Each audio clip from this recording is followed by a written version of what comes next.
Level 1.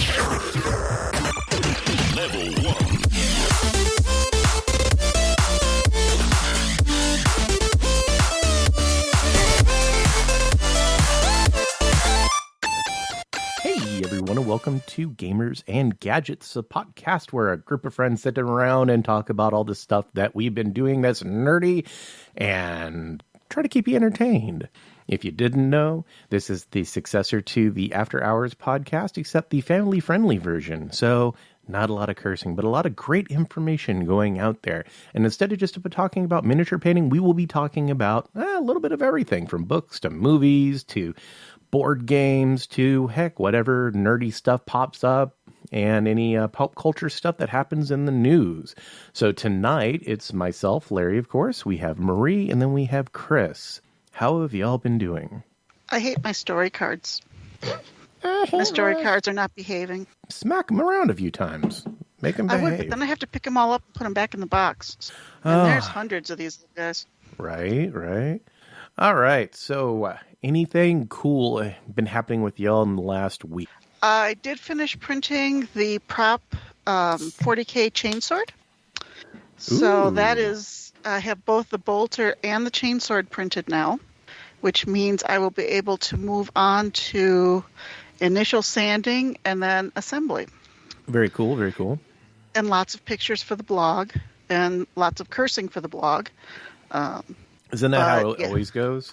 Lots of... Yeah, but I have both of them fully printed out. I think the chainsword's going to be about shoulder high on me. Nice. It'll have a PVC pipe running through it for stability as I glue everything together. But that one shouldn't be too bad to paint or actually sand out. The bolter will have more work, but they are ready to be moved into the next stages for no other reason than I decided to be silly and had extra filament. Is there any other better reason? Money. That's fair. Filament can get pricey. It seems very deceptive whenever you're buying it. You're like, it's only $20. And then like your 5 rolls in and you're like, this was $100. You've seen my filament cat army. Well, okay, let me explain my filament cat army. Every time I get a spool of filament, the first thing I print is a standard piece. It's a 50 millimeter tall, low poly sitting cat. So it's got facets. This way I can see the color when it prints. I can see its transparency. I have a good feel for what it is. So they sit on the window ledge. And someone called it my filament cat army at one point. So I printed a tank that they can sit in. So they take turns sitting in the tank.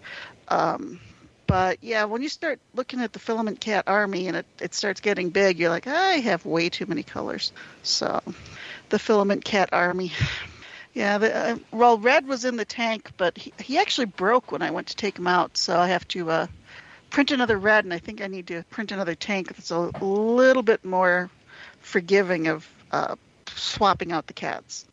It's gonna be. I didn't make the opening large enough. It's gonna be like one of those like tiny tot tanks where it kind of is, yeah. Where you set a little cat in it and it's like meow. I might hollow the barrel because I have explosion effects I can print, so I can have a muzzle flash. It would be like the stuff that Armor Cast makes, like the little muzzle barrel flashes and everything. Now, what you need to do is actually put like a working mechanism in there and have like a little shell where you can hit a button and it fires at people. I am not going to give them actual firepower against me because I don't trust the little buggers. So, because I have, on one side, I have all the colors I actually still have and can get. And the other side is the reserve, which are colors I can no longer get or no longer have. So the last thing I want them to do is actually seize power in the apartment. So for those who remember the last few episodes of Models Workshop After Hours, Krys was a regular guest on that one. It was basically him and I. So whenever this new adventure came along, I was like, hey, you seem to enjoy this. Why don't you come back? And he was like, sure. But Krys, give us a quick intro of yourself and maybe a little bit of your nerd cred. Like what? Why would you be called nerdy? How about that? Nerd cred. Shit, man. I dabble in like pretty much language. Sorry. I dabble in a little bit of everything, but lately I've just been playing video games when I have a chance between work, school, and daughter. Yeah, I hear that. What have you been playing on the old video games? Mostly Mino. Been trying to play that. Getting angry at that. Yep, you're playing video games. It's just games I can pick up and put down without any will or needing to keep playing them. I played a Lost Ark for a bit. I don't have enough time to play it, so I just put that down for now. Yeah, that's the hard part for me, is finding a game that is, because I'm kind of in the same boat. I need something that I can play for like 10 minutes, and if I need to, I can put it down and there's like no harm, no foul, just go. But I've actually played Elden Ring like that. You know, I'm not to a point where if I die, I'm going to lose 75,000 runes. I'm getting there. Mm-hmm. But so it's like, even if I have to log out in a really bad spot, it's not that big of a deal. And the good thing about the game is, unless you're actively fighting, if you log out somewhere, whenever you log back in, you should be okay.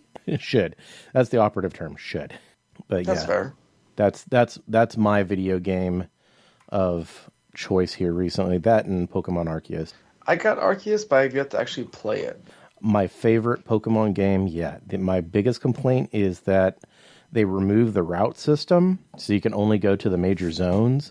And while there is like 7 or 8 major zones, and they are quite sizable, that I think you lose a little bit of the game by basically jumping between them instead of being able to go on the routes. But ultimately, I love everything about that game, the system. I just want it bigger. Like, if they could take that and put it on on a computer game, and then keep adding the different generations to it, like, you know, you're in Sinnoh now, and then you can go to another area, then to another one, Alola, and all that. Just keep expanding it until the entire Pokemon world is literally in this game. That'd be cool. That would be very cool. Complete open world with quests and the entire 9 yards to the gills. And yeah. So for those who have, okay, I'm not going to go on the tangent about that. If you haven't played Arceus, check it out. Look at some of the gameplay videos. It's completely different compared to all of the previous ones. And for the most part, people have been really happy about the changes. But speaking about video games, that's actually how you and I met originally back in the day. City of Villains. Yep. There used to be a video game. It was a massively multiplayer online role-playing game, MMORPG, and kind of like WoW or EverQuest and stuff. But this one, you were heroes and villains, and the good side were the heroes, obviously. The bad side were the villains, and Mino and I both were playing on the villain side, and that's where he got the nickname. His online name was Fire Minotaur, and mine was Cybertron. And yeah, it was a lot of fun. Met a lot of people.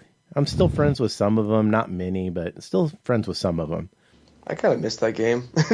I miss that game a lot. Apparently, there is actually I wouldn't say a bootleg for a server, because I know NCSoft knows about it, but there's like an unofficial server floating around right now. Oh my god. Mm-hmm. I wouldn't have enough time to play it, but I miss playing it. Yeah, sadly, neither would I. But, all right, so me, this week. Primarily what I have been doing has been podcast related. I have been adding the podcast to places like iTunes, Google directory, and then going through all the various directories and feeders and making sure that the podcast is added there. I will say that... yeah, there's a lot more of them than there was whenever I first did this. That, or I didn't do as much research, because I pretty much went in and added it to like Stitcher, iTunes. I'm talking about After Hours, and a few other ones, and then I was done. I added it to iHeartRadio and Audible. No, Spotify. I ended up having to add it to Spotify, but those actually came later. Like, after our podcast is older than podcasts being on Spotify. So whenever they popped up as an option, I went in and I was like, yes, put us on Spotify. Yes, put us on iHeartRadio. Yes, put us here, put us there. But this time around, it sucks because it was like everything all at once. And there's also like 3 feeders that I cannot add the podcast to without without an Apple phone. I was like, okay. Really? Yeah. They're like, you need to download the app off the iPhones or the iTunes store. And it's like, I guess I'm not. But I was able to download iTunes itself and go into Apple and add our podcast. So hopefully what I'm thinking is going to happen is that when it finally pushes out and gets added to iTunes, that it will automatically populate in those directories as well. Because those directories did have after hours.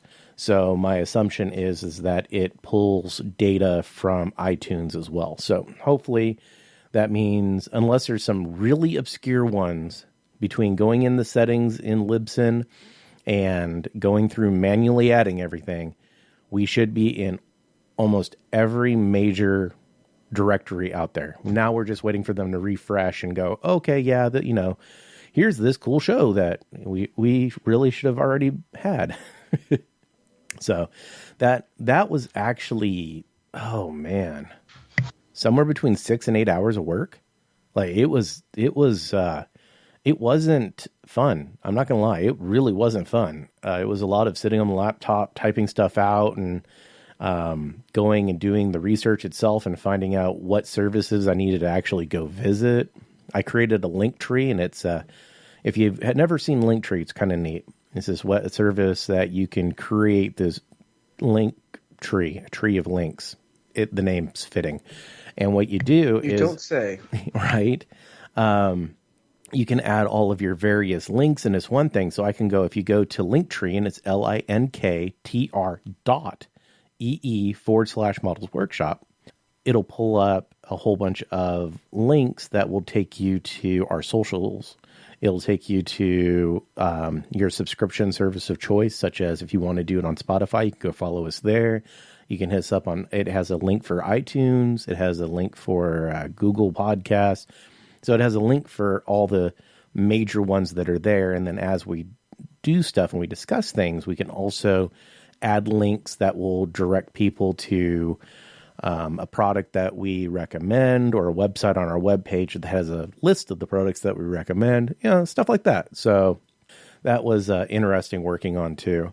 I discovered those on TikTok. Those are very popular since you can only have one link on TikTok. A lot of people use Linktree, and so that's where I learned of it. And I was like, all right.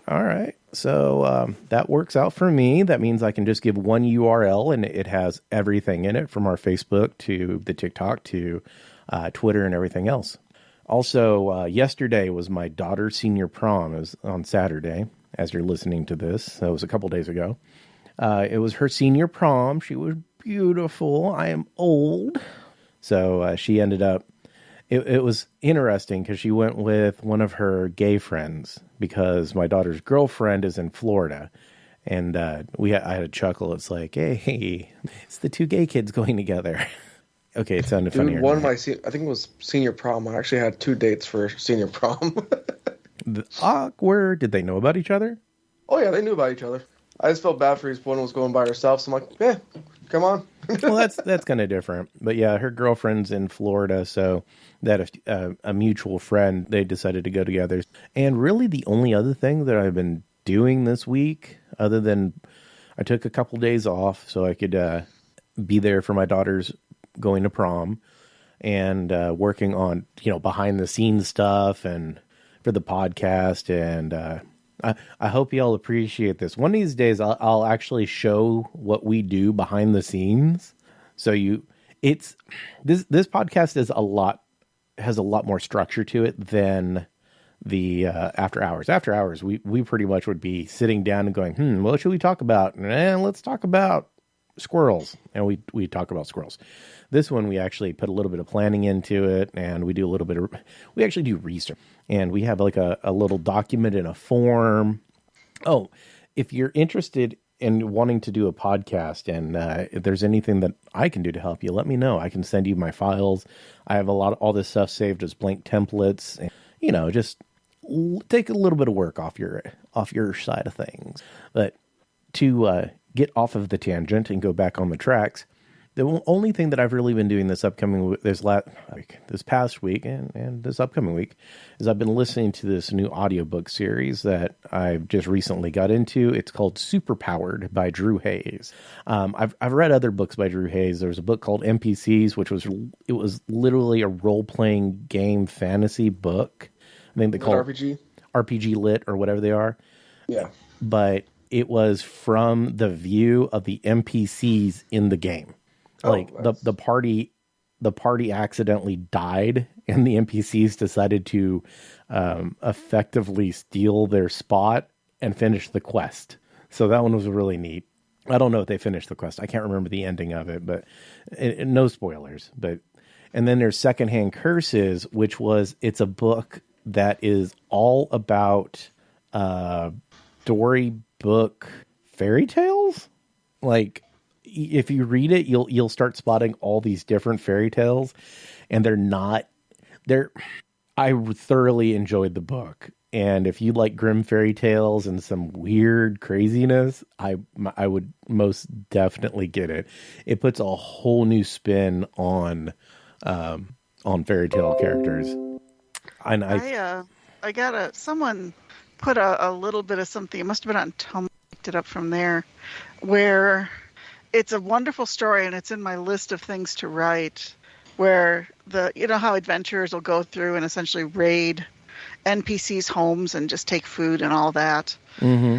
And it's Andy, the NPC, and he gets tired of that, so he comes back from his farm, finds that happens, so he builds a few defenses, and it still happens. And then it's the battle, because all of a sudden he's got things that look like they're worth guarding. So more adventurers come in, so he keeps getting more stuff from defeating them. So this poor NPC ends up like the ruler of the area, simply because he got tired of peopling his stuff. That sounds awesome. But so the Superpowered series that I started by Drew Hayes, it's the third and fourth book that I read by him. And you might actually like this, Mino. This is a little snippet off the website. Knowledge is power. That would be the motto of Lander University had it not been snatched up and used to death by others long before the school was founded. While Landers offers a full range of courses to nearly all students, it also offers a small number of specialty classes to a very select few. Landers is home of the Hero Certification Program, a curriculum designed to develop students with superhuman capabilities, commonly known as supers, into official heroes. 5 of this year's freshmen are extra special. They have a secret aside from their abilities, one that they must guard from every classmate, because for every one person in the world with abilities they can control, there are 3 who lack such skill. These lesser super beings, powered as they are called, have always been treated as burdens and second-hand citizens. Though there has been ample research in the area, no one has ever succeeded in turning a powered into a regular human, let alone a super. That is, until now. And so the first book is like 20-something hours long, and I absolutely wrecked it. Like, I burned through the entire thing. Now, it has some very coarse language and talk of gratuitous sex. They're in college. They're 18-year-olds in college. Regardless if they're superpowered or not, they are 18-year-olds in college. They talk like 18-year-olds would in college. They do the extracurricular activities that any 18-year-old in college would do. Let that be your warning. But ultimately, I highly recommend it. If a little coarse language and some talk of sex doesn't bother you, then I highly recommend it. It's definitely different. Like, these people are not superhumans are known in the world. It's not a hidden thing. Like, there's a small group of them and they're hiding themselves like the X-Men do. No, they're supers are pretty much everywhere. They're common-ish. And, some of them have really cool powers. Some of them they sneeze and a feather shows up, like really silly powers. But they're a normal part of this world. And it was just such a fun read. The narrator, because of course I'm listening to the audiobook, the narrator does an absolutely amazing job. I do find them a little slow, so I tend to listen to them like on 1.5 or 1.6, which is actually pretty typical for me. It's not that they're slow. I just like listening to stuff a little faster. And I demolished the first book, and I'm on the second book, and I want to say the second book's like 40 hours. And then there's 5 books in the series, and I am absolutely wrecking these books, totally loving them. I'll leave a link in the show description if you want to check them out too. But yeah, if you have Audible, highly recommend getting the audiobook, and it's still going to be a fun read, even if you just pick up the book itself. Have you heard of the series called Expeditionary Force? Yes, I don't know if I've read that particular series, but I'm pretty sure was it B.V. Larson? No, Craig Allenson and R.C. Bray. Well, R.C. Bray's the narrator. Craig Allenson is the author. Okay, R.C. Bray can narrate literally the back of a Lysol can, and it would be good. And depending on your Audible, you might be able to get it for free. But it's a whole series of books where suddenly the American military is brought in to help out a situation, and they learn very quickly that we are pretty much completely unprepared for the universe. And there's one soldier, Colonel Joe, who finds an ancient AI who can only talk to species who have not developed starfaring capabilities. And since they've commandeered a ship and have no idea how to run it, the AI does all the work so he can still talk to them. He's named the AI Skippy, by the way, just because it was being annoying. And it's actually very well written as to all the different factions that are out there and how they kind of deal with each other and what's going on with the ship and what they're doing. And it's, like I say, it's actually... I recommend it. The series looks like it's gotten longer since I went and looked at the books, but it's part of Kindle Unlimited for the audio people. It does have, I think it's part of the Audible if you have the paid subscription. Yeah, book one is included in your. I just logged into my Audible. Is included in there, but the rest of them are not. So if anything, you can actually see, I'll be truthful. I thought I already owned these because, well, no, I'm not going to lie. I'm a huge fan of R.C. Bray. Like as a narrator, I think he's an amazing narrator. So usually if he narrates a book, because he usually doesn't narrate junk. So usually if he narrates a book, I have a feeling that even if I don't love the book, it'll at least be enjoyable to listen to. For those. Well, the nice thing is that the AI has upgraded the crew from bacteria to paramecium and had the ship generate uniform badges that are a paramecium with eye patch because they're pirates. So that's like one of the most coveted badges in the armed forces now is to get the paramecium. Nice. So yeah, it's if you like it, it's got military stuff. I like sci-fi military. I like space operas, and that's why I actually thought it was B.V. Larson. B.V. Larson writes something that's very similar, and I think is actually narrated by R.C. Bray as well. But I had already added the first book to my library, so it'll definitely be after my super powered year 1 through 5 kick. I'll end up getting to it. I recommend these to people because they're well written with minor story arcs and major story arcs, kind of thing, and the political aspect of everything that goes on. And they did interest me enough to continue to read them. I don't recommend reading a bunch of them together. Read it, take a break. Read the next one, take a break. Well, they start to run together. I've had books like that. There's a lot of series that I can listen to and just kill them like one after another. Like so far Superpowered is like that because the author varies them enough where it doesn't feel like I'm reading the same thing over and over again. What else is like that? The Dresden Files. He does such a good job of varying things up that they tend not to run together too bad, though. Right, and they also tend to pick up right where the other one left off. Right, which is always nice, and it's not like Grisham, because Grisham is Grisham's a great author, but he literally writes the same book over and over. There's only so many times that you can have a courtroom drama before it starts sounding like Charlie Brown's teacher. Is it any worse than Clive Cussler? No, I say they're about the same. They're both amazing authors, but then they tend to kind of repeat themselves, and it's like, hey, didn't I read this like 4 books ago? Well, the nice thing about Clive Cussler is you don't have to think about it because they're so formulaic at this point that you know exactly what's going to happen. You're just not sure what spin he's going to put on it. That's the other author I was going to bring up is Ian Douglas, and he has 3 trilogy series out there dealing with the Marines going into space, and starts with the exploration of the face on Mars, because they can get to Mars, obviously. And it follows essentially 2 or 3 military families over the millennium, because they really skip time. They do time skips. okay. So by the time you get to the last series, it's hundreds of years later. But he does it in a way that doesn't make it awkward.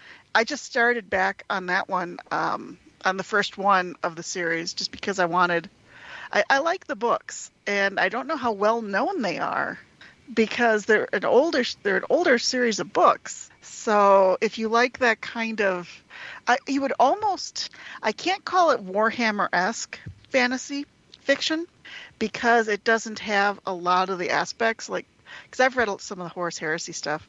What it is it's military sci-fi. So you got to have a liking for military sci-fi. Have you guys heard of 10 Realms by Matthew Chatfield? Is it Matthew Chatfield? Give me a second. I just blanked on his name. But it's pretty much 2 Marines get transferred into a fantasy world, and it's them going through just changing the whole world just because they don't care. They're not geeks. They go about their own way. That sounds like something a couple Marines would do. And it's actually free on Audible also. So okay. Yeah, Ian Douglas's stuff is old enough that you might find it. But one of the fun things is that the armor, as it progresses through there, it goes from the Mark II to the Mark III to the Mark VII to the Mark 23, and the numbers just keep increasing through the series. And they kind of describe the differences that are with it. But it just gives you an idea of technology advances. Nice. Yeah. But, what was something else that I did? I got a roll and write game off of Board Game Geek, because they're having their roll and write competition right now. So you can go and vote for it. And the one that I got is called Rolling Village. And what you're trying to do is place... It's kind of resource placement. You're placing... what are you placing here? Houses, forests, lakes, and then squares based on what the dice roll. And then you score them up by row and everything. So it took me forever to figure out the scoring because the rules are not written by someone whose English is the first language. But once I figured out the scoring rules, I had to watch a solo play video on it. Then it started making more sense. And it's a multiplayer game. It has solo play, but doesn't have to be. But this one looks like it's going to be interesting to play because it only needs 2d6 to play, and it's like a 5 or 10 minute game. It's not a big heavy game. So, and then when you're, it's 9 rounds, and solo play you're trying to beat a score of 60. If you're not 60, they don't like you. So otherwise, it's just whoever has the highest score, kind of thing. But it's definitely, like I say, it's one of those. I found it's like, this one looks like it's going to be fun. Pair of D6 and a marker. I got that. Now, speaking of finding games and all of that fun jazz, we have a holiday coming up. Easter, as everyone knows. And so we were discussing what would be a good topic to talk about right now. And the topic of the day is games that are good to bring to the party. Now, Easter, we did take in consideration, if you're going to an Easter party, there's probably going to be kids there, but more than likely these games are going to be suited better for your 8 and up or 10 and up year old. We will toss a couple adult if you happen to have an adult Easter party. That'd be interesting. But Well, it's kind of like Friendsgiving, so it might be just a bunch of friends getting together on Easter because they don't have the family to go to, because like someone like me. Which is true. All right, so I actually put out a poll. Well, not a poll. Like, hey guys, what do y'all enjoy? So, got several interesting replies, and my personal recommendation: there's a game called Sushi Go, and it's kind of like a matching game. It's like, man, it's been a while since I played this game. Basically, it's kind of, I think, what do they call it, a rummy-ish game where you try to collect the different stuff that's going in. Okay, I'm screwing this completely up. Let's see what Board Game Geek has to say. I remember really enjoying the dang game.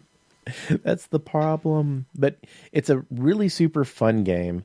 It doesn't take a long time to play. It's not super difficult, but it's fun. It's fast paced. You can have multiple people playing it. They do have a deluxe version that is better for like up to 6 players. I think the regular version is only good for, it's Sushi Go and Sushi Go Party. Party is the larger party edition. They say 4 players is best for Sushi Go. It's for 2 to 5 players. 15-minute play time. 8 and plus is the age, but the community says 6 and up. So, so those are for the younger kids. And basically you're trying to grab the best combination of the sushi dishes as they whiz by, because you're passing the cards. So what you're trying to do is either make a full set of sashimi, you're trying to get nigiri with the wasabi, which will help increase its value.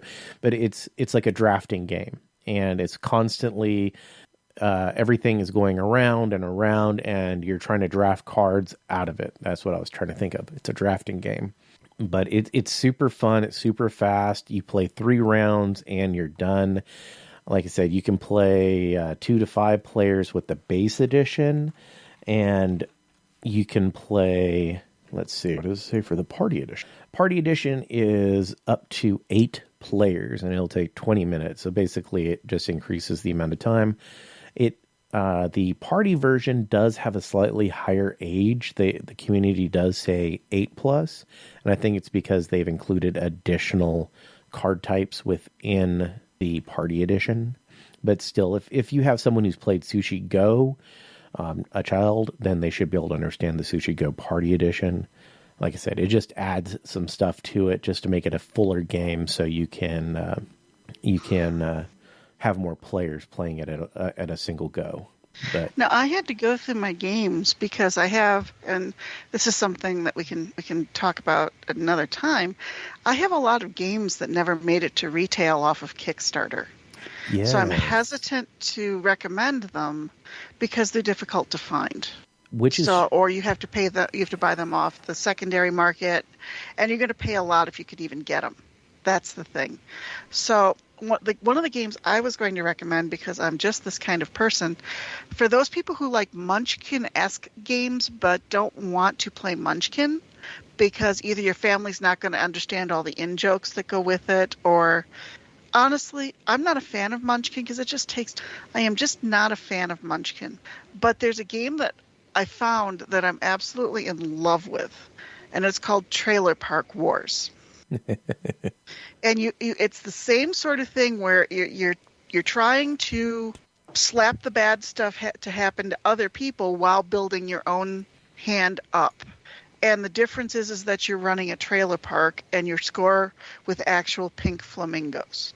But once you get the hang of it, and if you have the right people, it's absolutely hysterically vicious, because the cards, when you read them, they are so far away from politically correct. It's not even funny. It's hysterical. But it's one of those, if you have the right people and you can sit down, it's definitely a fun beer and pretzels game. It's rules light, and I got mine at my game store, my friendly local game store, and they're Halloween zombie-ish horror. It's horror expansion with the black flamingos. But like I say, I used it as a team building exercise at work and found out just how vicious my employees are and that they hold grudges. So that's one of the ones you can look at. It's a lot of fun. Like I say, you got to have the right mindset where you don't mind screwing over the other people at the table, or you actively want. But without that, it's not as much. If you're just trying to build your own park, it's not as much fun as dropping a tornado on somebody else's and taking out one of their trailers and taking their best resident and putting him in your park, or taking their worst resident and putting him in somebody else's park. So, yeah, it's kind of fun like that. But yeah, that's one I would put out there for the right kind of family. Yeah. So yeah. Otherwise, I'm gonna. My favorite Tiny Epic game so far is Tiny Epic Galaxies. It doesn't take that long to play. It's resource management, and if you don't have a lot of experienced players, it's going to play faster because it has a follow mechanism, where when someone plays a card, you can spend an energy point and do the same action, which gives a lot of variability. There are a lot of variables to what's going on, but as long as no one's doing it, it just goes faster than trying to figure things out. If otherwise, yes, go ahead and play by the rules. But I'm a big Tiny Epic fan. They're the Euro games that'll fit in the pocket of your cargo pants. So they're tiny and epic. But that's got to be my favorite one so far is Tiny Epic Galaxies. Yeah, so the Trailer Park Wars that you were talking about is a game from 2007. They say it's good for 2 to 6 players. It has about a 60-minute playtime. Good for 13 and plus, though the community does say that it's good for 10 and plus. It's not very complex. And like almost all of these games that we're talking about today, if you cannot find it at your local gaming shop, make sure to check there first, though. You can see the link in the description, and we'll do our best to find some place that's selling it like Amazon. So the next game that I think honestly is a family favorite is Apples to Apples or Cards Against Humanities, kind of depending on the flavor of your family. If there's kids, Apples to Apples or Apples to Apples Junior. If there isn't kids or you just don't care, Cards Against Humanity. And for those who don't know, these type of games, it's like, I don't know if they have an official term for them. Humor, party game, hand management, basically dirty humor. Usually dirty humor. Well, I mean, not apples to apples.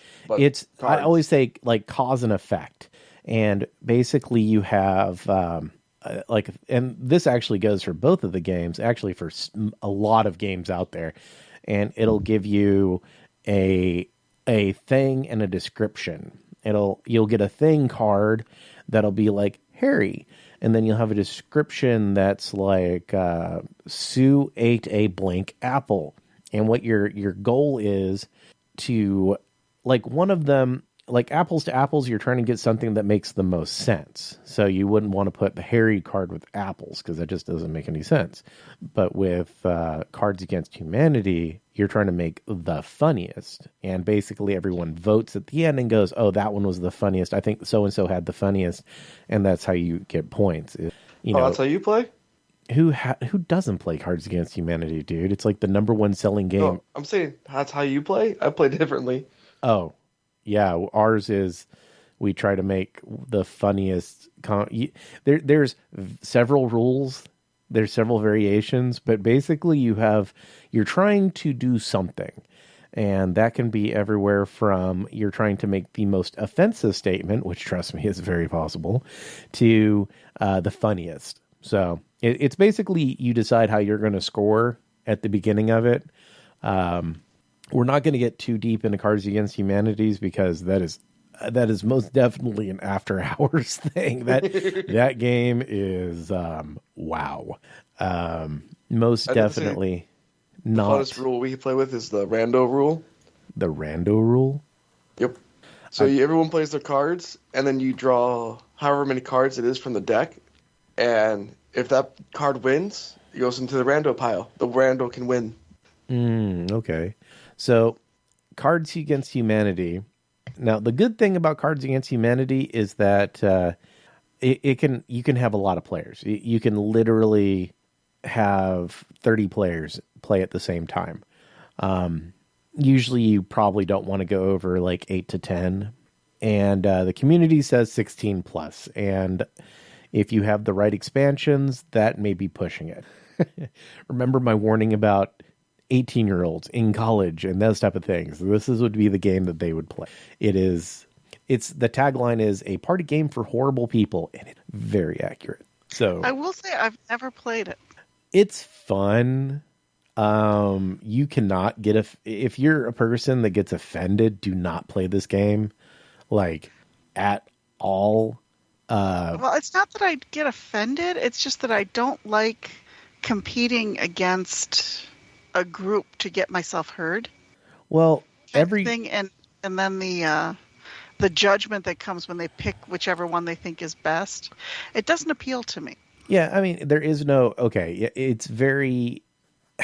This isn't a game about winning and losing. You can not win a single point, and it's still supposed to be fun because all it is you're trying to make the most outlandish statements ever, and just have a good time with it. But you know what? Okay, so here's one. What's fun until it gets weird? A bunch of idiots playing a card game instead of interacting like normal humans. It's stuff like that. It's just supposed to be fun. It's not a serious, hey, let's there's not like a professional Cards Against Humanity. You know what? I can't say that. There could honestly be a professional Cards Against Humanity league. People will take the silliest. Okay, now don't get me wrong. I play a card game in competition. I paint little 1-inch tall figurines in competition. So I know there's weird and interesting and eclectic hobbies out there. But what people will take and make competitive still blows my mind at times. It's like, what? There's a competitive scene for that? So, I wouldn't doubt it. I really, even though it's a subjective game, I would not doubt that somewheres they have the competitions for best answer. I don't even know how you would judge it. That would be the problems. I mean, we have enough problems within the miniature painting community about being objective. So I can't even imagine how they would have a scoring system for, I just don't. So any other games, either of y'all that y'all want to recommend? I've got a list that our viewership has posted up. Because I'm looking at, I was looking at my games looking for things that were, I want to say rules light, because the last thing you want to do is spend half an hour reading the rules, then half an hour setting up the board. Right. When you're just trying to play a game with people who aren't used to playing the big board games, who don't mind taking half an hour to set up the board kind of thing. And I really wasn't, again, the ones that I was finding are ones that haven't made it to retail. Which, and we've already discussed that. That's definitely an interesting topic to talk about. It's we're going to do a lot more research into it. Just a heads up of one of our topics coming up. Board games that are great and fun, but have never made it to retail, and why. And I'm going to try to actually bring on a couple people who made these board games and see why didn't they make it to retail. I already have a couple ideas, but yeah. That's actually a great topic. I remember she said, I have all these great games, but they never made it to retail. And I'm like, oh. And that's frustrating because I'd really love to recommend them to people. Right. But knowing that they can't just walk into the store, get/order it, pulls that back from me because I don't want them to pay 3 times the price for it if they can find it on eBay. I have a single player game that's very popular, never made it to retail, so of course the secondhand prices went through the roof when you could find it. And then there was a reprint that again now is going through the roof. A second edition, I should say. Because they just aren't making it to retail, or if they are, they're so rare that it's just frustrating to me that I can't recommend games to people that way. One game I can recommend is actually Werewolf. Again, I think you have to have the right crowd for that one. Because I've played it at conventions. It's a pretty simple setup game, though. Once you get for the first or second round, it starts going quicker. So it's it is a game from 1986. I think this game is older than you are, Mino. The Werewolves of was it Miller's Village? Miller's something? Okay, and then I'm looking up a completely different game. I'm looking up a game called Are You a Werewolf, which is actually considered a party game. No, that's not the one I was thinking of. Mr. Yellowcross. Echo, echo, echo. Yeah, Well, the Werewolves of Miller Hollow. okay. I told you it had Miller in it. Okay, well, while I'm here, there's this awesome, it's actually a highly rated game from 86 called Are You a Werewolf? It is a party game. It's from 8 to 24 people. It takes about 60 minutes and for 8+ with a low complexity rating. And it is a bluffing deduction horror game. So it's kind of like... Actually, sounds like it's the one I'm talking about. It's a remake then. Okay, so it could definitely be a remake. But yeah, it's about... It reminds me of Clue almost from the quick read up I'm doing. Basically, you're trying to figure out who is the werewolf. So, all right. So, Werewolf of Miller's. Now, let me look up to see if it is the same thing. There's a series of games from Poketo that are the Mint series, and they're Mint tins. They're more or less the size of Altoid tins. Oh, nice. And they can, I believe, some of them can interact with each other when you get them. Excuse me, sorry, hiccup here. And they have 5 of them out, and I think the 6th one is still being Kickstarter fulfilled. And I backed it. I have no idea. It'll just show up one day. But they, a lot of it's worker placement kind of thing, and they seem to be. I want a good old board game geek. It's not very complex. Age 13+, maybe 30 minutes of playtime, 2 to 4 players. So you can sit down with a little bit of family and play them, but they're small enough. You can just tuck a couple of them in your bag. See, those are great convention and out with buddy games because, you never know whenever you're going to need a game to play. Yeah, I have one that's brewery based that I tend to keep in my bag just for that reason. So yeah, like I said, I've been thinking of games that are out there that people can get and play. And there's one whole series that I really wish... I don't even think it's hit retail yet, and it's an interconnected series of 12 games, and they're based more on Japanese culture. So like you're building the subway. There's another game where you're building the housing and everything, but you can combine the two into one big game. And they have the vending machine game, which is why I got into it. They have a laundromat game where you actually have little machines and little pieces of clothing you can put in them. They've got excellent components to them. But again, I don't know that they've hit retail. I'd have to try and find them and see what's going on, because I think I'm 9 games into the 12-game series. And yeah, like I say, the nice thing, though, is that they overlap and they have guest designers coming on and making new rules, more games for them. So it isn't just one game. But yeah, I wanted to bring up the Mint series again. There's drop them in your bag and go. Okay, so the Werewolves of Miller's Hollow, it's this. I don't know if it's the exact same game, but if it's not the same producers, just like an updated version of it, then it's an updated version from another person, because the write-up's almost identical. Everything on it's almost identical, and it even says down here that it's in the family of the werewolf/mafia game. So, yep. It actually has pretty good. It's ranked number 97 in party games, which is a fairly high rating. Now, when we opened up when I asked the question to my friends, one game that actually popped up quite a bit, and it's the second ranked party game and ranked 106 overall on Board Game Geek, was the game Codenames. I don't know if any of you have played that. I have seen it. I've never played it.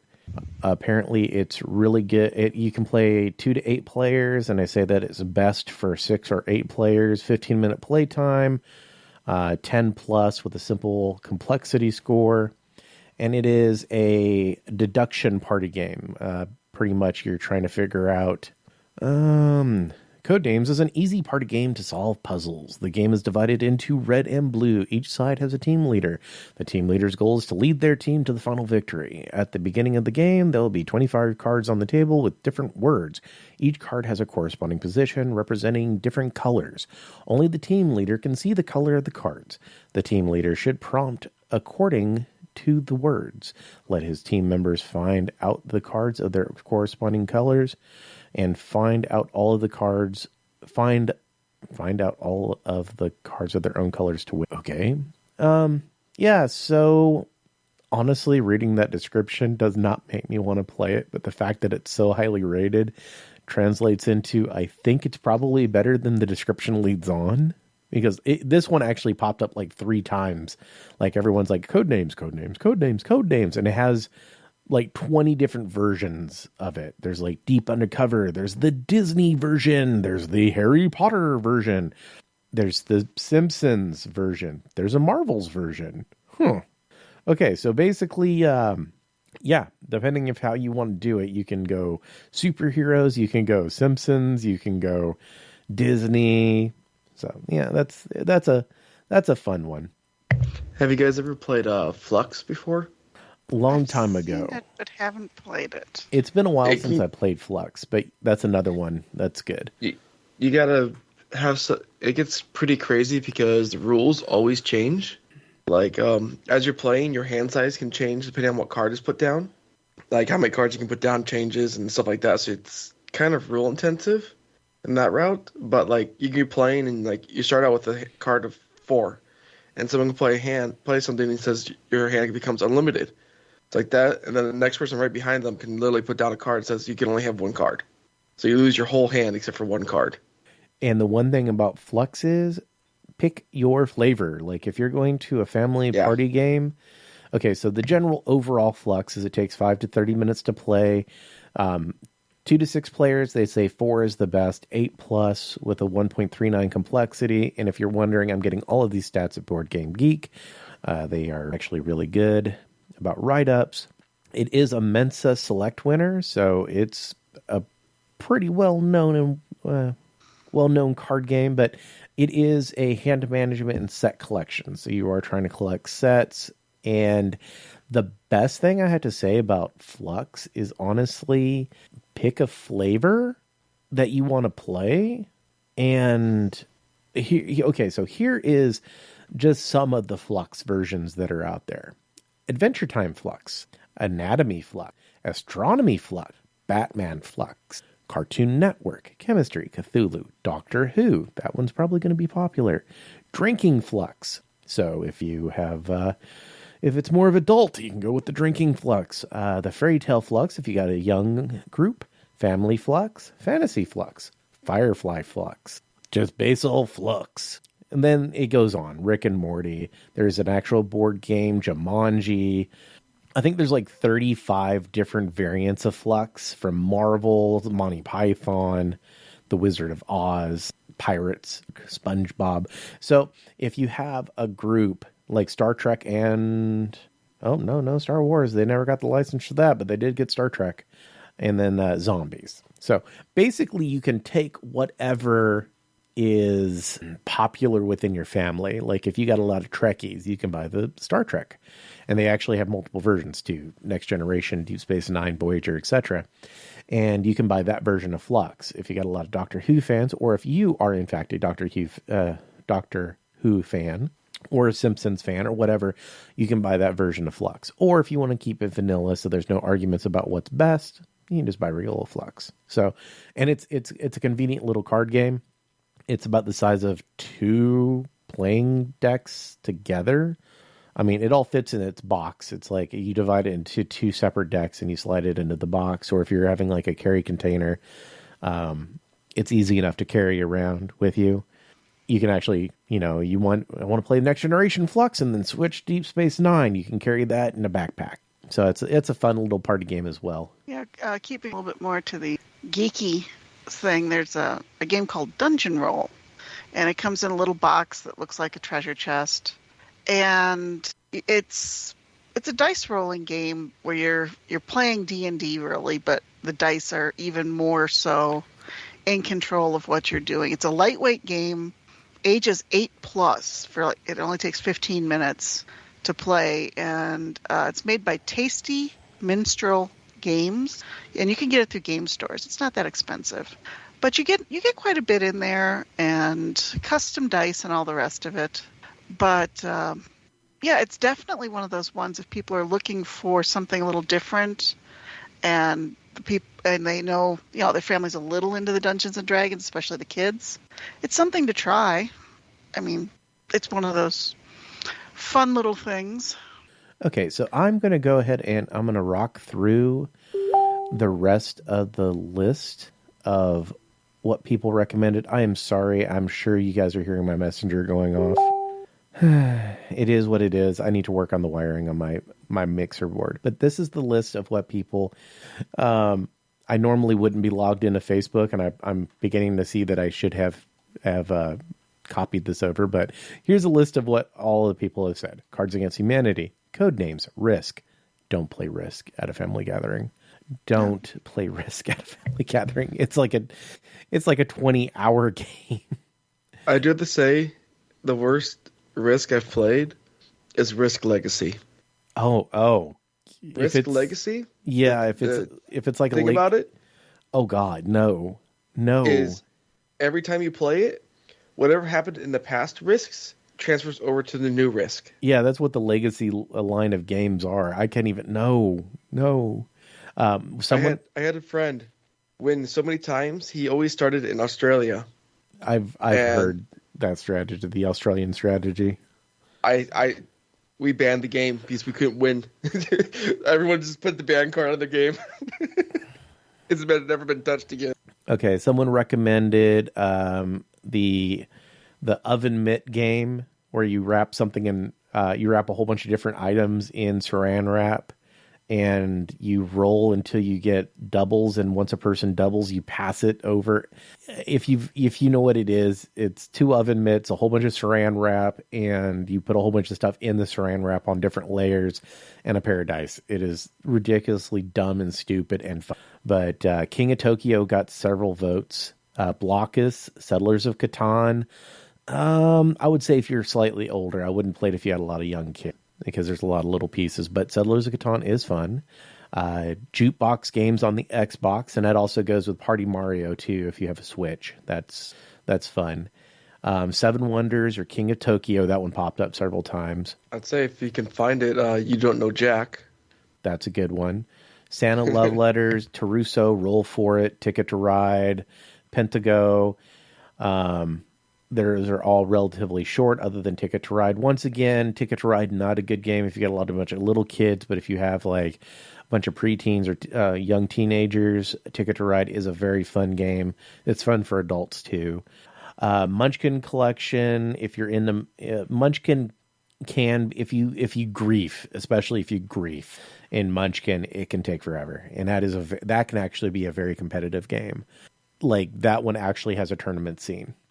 You have Tournament Munchkin, because of course they do. What Do You Meme? It's kind of like an apples to apples type game. Categories, Pictionary. Those are the normal ones. Then you have tons of card games such as Euchre, Rummy, 31. Bears versus Babies is a fun little quick game. Exploding Kittens, Unstable Unicorns, Farkle, Cribbage. Those are the little board game type stuff. And then my sister posted up Quelf or Telestoration. I have never heard of those. That's actually kind of different. But so those are a whole bunch of different games that you can play. Like I said, check out the show description if there's something that sounds like it caught your interest, or you want to try a new game, or in it. We're talking specifically for Easter right now, so we're recommending a lot of games that are good for family fun, but there's a lot of party games that are for your older friends to partake in.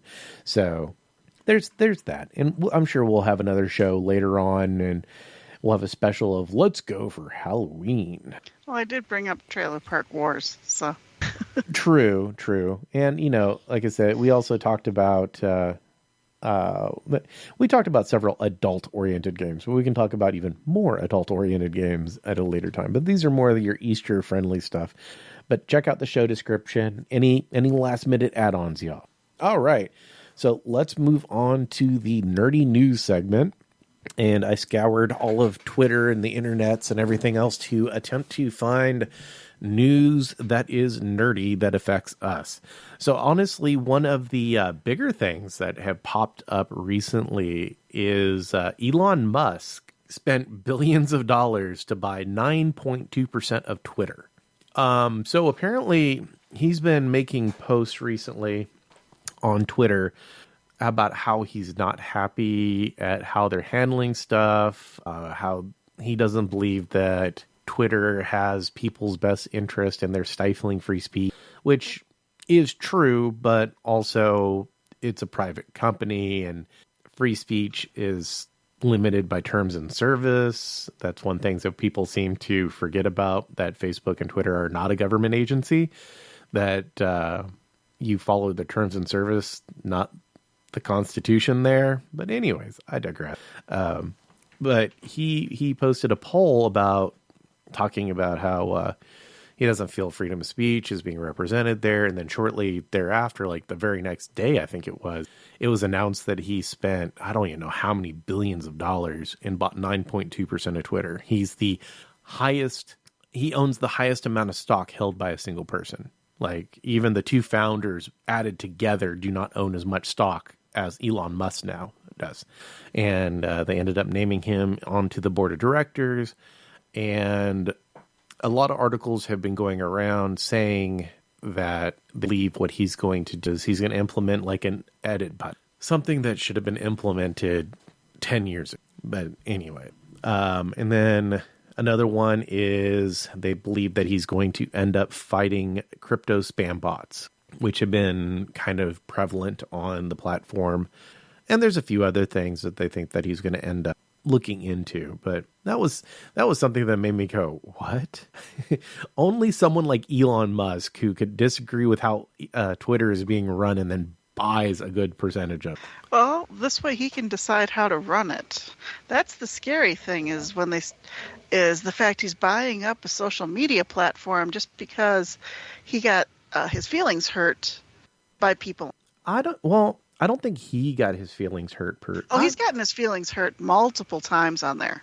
He is not well beloved on there in a lot of ways. Oh, so he's gotten his feelings hurt more than a few times. So his answer was to buy the company or buy into the. So for those who don't know, there's a guy on Twitter who follows Musk's private plane and posts where it's at all the time, like on the daily. And Elon Musk actually offered him like a significant amount of money to stop. And the guy was like, and a Tesla. Yeah. Like, and the Tesla was the cheap part. Like it was like a 6-figure deal. And he was like, nah. So some people are laughing and in tongue in cheek speculating that the reason he did it was so he could ban that guy's account. So I found that one entertaining, though it might just be a situation of happenstance that guy might end up getting banned anyways. Yeah. No one's going to believe coincidence on that one. Right. Yeah. Another bit of nerdy news is the DeLorean is coming back. It never went away. No, the DeLorean is officially being produced again next year. It never went away. A company bought all the parts for it that were out there, and they would repair and build DeLoreans. Right, but what I'm saying is, yeah, it's not a small company. It's actually coming into production again. And they don't know if it's going to look the same. I mean, if they were smart, they would look the same. But it's going to be an electric vehicle. So it's interesting. But yeah, DeLorean Motor Company is coming back. And it's going to be an electric vehicle. We don't know what it's going to look like. If they are smart, they would basically keep the outer body looking the same. Yeah, that nostalgia factor is the reason why people buy it. I mean, it's a good looking car now. I don't care if back in '85 that car looked futuristic. It would fit in now. Maybe, update a few things like the headlights. There's a few things that you could probably update to make them better, but keep the overall style, and you better keep the gull-wing doors. Yeah, Like- well, the gull-wing doors are difficult because of parking. So people who get them are going to have to do the double park on the line. But and everybody Tesla, will hate them. but Tesla actually solved that because one of their vehicles has gull-wing doors, and it has so the DeLorean's gull-wing doors are a single piece that folds up, looks like wings sticking out the thing. The Tesla actually has a hinge in it, so it goes out a little bit, raises up like you're raising your arms up and bending your shoulders, and then the doors swing up. So it's able to fit in a single spot parking spot and still raise the doors up, and you're able to get out. So if they... Well, I'll tell what might be a funny little story. My hometown had 2 DeLoreans when I was growing up. 2 people had DeLoreans. One person actually had the little louvers he cut them into his license plate to match the louvers on the car. Mm-hmm. And his license plate said no Coke because of the whole scandal with DeLorean. Okay. Pardon? Explain, because... DeLorean was caught up in a big Coke bust. Really? I actually did not that was know one of the downfalls of the DeLorean was he got caught up in that. So having the license plate that said no Coke on a DeLorean was actually quite funny. Sounds like the same thing that happened to, was it Fantasy? Not Fantasy. Who was it that made the Star Trek and Star Wars back in the day? Like when they were real fun. But yeah, something like that happened where they got, it was a super successful company. They held the license for the Star Trek and Star Wars collectible card game. And they were... Yeah, that's Fantasy Flight. Was it? No, it wasn't Fantasy Flight. Oh, Gale Force 9. No, it was before them. I'm talking like 1990s. Okay, never mind. Like the original people. Those 2 held it later. Who was it? But anyways, the company ended up getting popped for embezzlement. Like the CEO ended up embezzling a whole bunch of money. And bankrupted his company, and they lost all these licenses. And they were like, if there was a card game that was going to come close to unthroning Magic back in the day, it would have probably been Star Trek. The Star Trek card game, Star Wars was okay, but the Star Trek card game was fun. I think I have some of the Star Wars cards. It was just amazingly fun. And he basically pissed all the money away. Embezzled well over like $5 million. And, nowadays it doesn't seem, okay, that's going to sound weird, but it doesn't seem as much like $5 million. How can that, bankrupt a company? $5 million would have bankrupted, companies like Wizards of the Coast. Because $5 million is a lot of money. Decipher. Because of the real thin margins they run on. Well, back in the day, especially, because you have to remember it was Decipher, and Decipher was damn near as big as Wizards, but it was really close to being the same size as Wizards was back then. And they were fighting back and forth. Like the Star Wars collectible card game ended up going to 12 expansions. If you look at card games, like collectible card games, something making it to 12 expansions, that's not normal. I mean, that is not common. And the Star Trek card game was even more popular than the Star Wars card. And like I said, they were both amazingly well done. Decipher made really, really good games. And basically they took money away, and they lost everything. So, it might have ended up being, say, we'd be going to Star Trek The Next Generation CCG tournaments instead of Magic the Gathering tournaments if things had worked out a little bit differently, or maybe Pokemon would have never caught on. So, it is what it is. Kind of crazy, though. Yeah. It's amazing how things just kind of escalate like that. Mm-hmm. I freely admit that I missed the cardboard crack train, but there was one game I would have started picking up cards for if my finances would have allowed for it. And I can't remember what it's called, but it's the one where you could punch out and build little ships. Oh, that was by WizKids. That was their booster pack game that they created. Oh, what was it? Actually, I know a store that still has some of that stuff. But yeah, they were thick plastic cards, and you would punch them out and you'd build ships, and then you would play with them. And then as they got damaged, the intention was you kept taking pieces off of them. Mm-hmm. And then you can fit them back into the card when you're done with them and just keep them with your cards. You don't have these ships that you've got built sitting around. That was one that really intrigued me, but I wasn't in any position to start buying cards and boosters. So I've occasionally gone and remembered the name of it or looked it up to go look on eBay and see what's out there. But I don't know that anybody plays it. So as long as you have enough for another person to play and you know how to do it, then yeah, I'm sure you could probably find the files online. But it was... Yeah, but that's not as... it was called Pirates of the Spanish Main? Sounds about right. Oh, it's actually called the Pirates Constructible Strategy Game. So that's the actual one. Pirates of the Spanish Main was the initial release of the Spanish line, and they ended up doing the Crimson Coast, the Spanish Main Unlimited, the Revolution, the Barbary Coast. Wow, they had a lot of expansions. Like, a lot of them. They did. But yeah, you would... oh, wow. Okay, so now that you got me going around this rabbit hole, they have the ships from Gen Con Indy in 2007, and they had giant-sized pirate ship models. Like, these things are like 1.5 feet tall. So, what you need to do? What you need to do is go find the rules, and then go find ships that have the removable pieces, and then print them. Forget the cards. Yeah, I'd have to look to see if I can get the cards, because I print a lot of cards. I have the printer, I have the laminator, I have the corner punch. So I do a lot of print and play. So the cards aren't the big deal, it's the ships.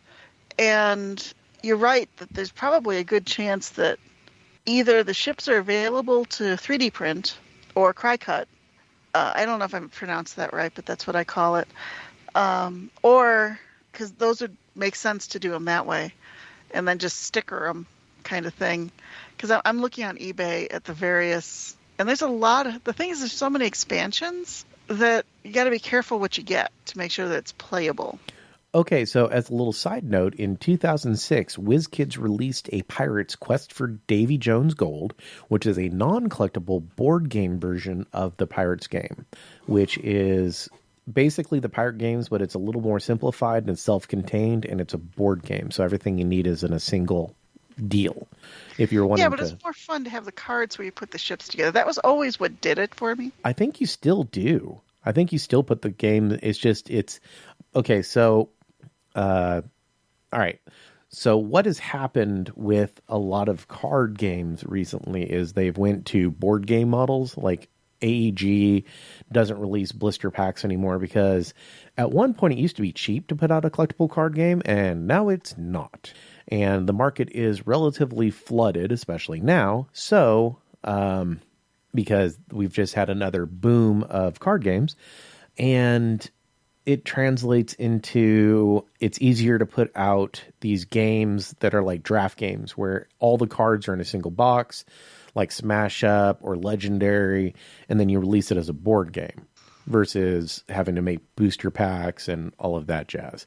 So it's sadly, or not so sadly, that's kind of how it goes nowadays. Is it the collectible portion of it is kind of the way of the dodo, and the non-collectible version is how it is. But yeah, I do remember that game, and I had a few of this shit. I say that was the one that would have made that was tempting me, but I wasn't in a place where I could get into a collectible card game. Finances is one of those things. And like so many of these other games, it's fallen by the wayside and become a niche thing. Right. So I can occasionally go look at them on eBay and say, oh yeah, I wanted that, and then move on. All right, so in the last little bit of nerdy news, actor Ezra Miller, for those who don't know, he played the gay friend in Perks of Being a Wallflower. He plays the main character, the main antagonist. I don't even know what to call him, because he's not really either, but he plays in Fantastic Beasts and Where to Find Them, and he's most notably known as The Flash on the DC television shows / movies.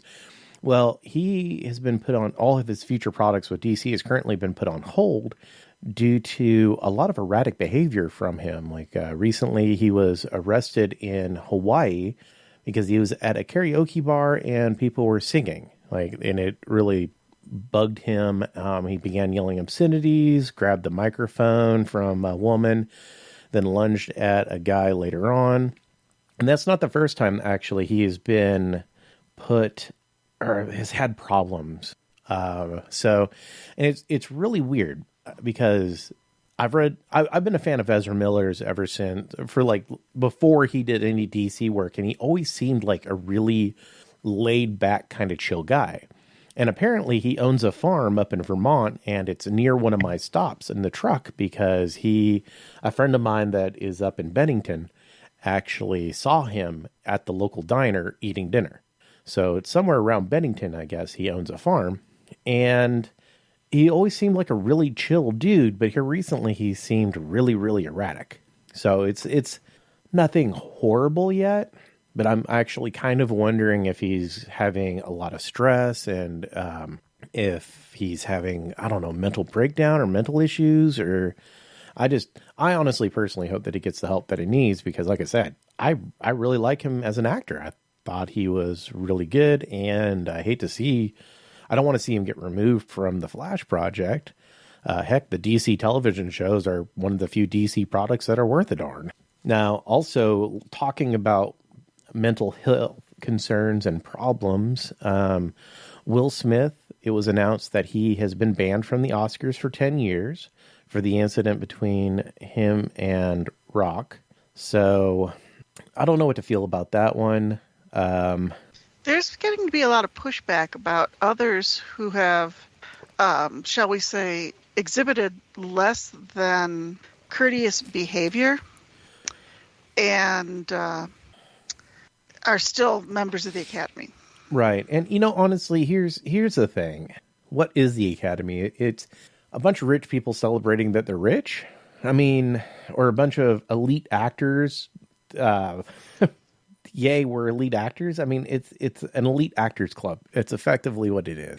And honestly, if I was Will Smith, I think the last thing I would be concerned about right now is me getting kicked out of the Academy. And honestly, Will Smith has checked himself into a mental health area, hospital voluntarily, I guess, between all the stuff that's going on. And there's a lot of stuff other than the Oscar deal that's going on in his personal life. And I don't know. I've been a fan of Will Smith ever since he was straight up just a rapper. Before the TV show, before any of that stuff, I was a fan of The Fresh Prince. And once again, maybe I'm biased because I do enjoy their work, but it does not seem like normal behavior. Yeah, I don't know how I feel about the entire thing. My concern is that there's Oscar winners who have exhibited questionable behavior, and no one's talking about banning them or taking their Oscars away like they were originally saying, kind of thing. So it seems like they're in a bind in that respect. Well, they have rescinded a couple Oscars, but it was for people like Harvey Weinstein. They rescinded his, but I mean, if you look at everything that's happened and all the people that have been part of the Academy who still have their Oscars and the stuff that they've done here, the thing that gets me, the only reason that anything happened, if that would have happened at one of Chris Rock's show, the Academy wouldn't have said anything about it. The only reason that they're saying anything is the simple fact that it happened on their show. And truth be told, it was probably the best thing that could have happened for ratings for them, period. I didn't even know the Oscars were going on, and I didn't care. I stopped caring about the Oscars 10 years ago because truth be told, half the time the movies they pick for best movie or best actor are horrible. They shouldn't have won. And I don't even know how I don't even know how their voting goes anymore, but it seems like that 90% of the time the movies that are picked to win for the Oscars don't deserve. It's a commercial success. It's not going to win. So I changed the topic, but I was just curious and was looking at movie trailers, and TV trailer came up, and did you guys realize they're going to do a prequel to Game of Thrones? Yes. I had seen something about popping it. They don't need to do a prequel for Game of Thrones. What they need to do is delete every bit of history of Game 7 or Season 7 and 8 from the history and the all that jazz, and just re-record 7, 8, 9, and 10. Well, it gives them all the free need to not have source material to follow. And they don't have to wrap it up in a certain amount of time. They can build the world. As long as they have the correct writers, it's going to work. That's what it's all going to base. It's going to be based on. It's either going to succeed or fail based on the writing. Well, here's the thing, though. It didn't have once you got to like season 6, you ran out of source material. So basically, what turned out was the writing. Okay, so everything that I understood, George was in on the project and helping them along until they decided to start bucking things a little too much, and he walked away from the project after that. Like, he's like, I can't deal with these guys anymore, and he turned away and he walked away. And then, like we talked about before, they were given a Star Wars movie, and so they rushed to end Game of Thrones.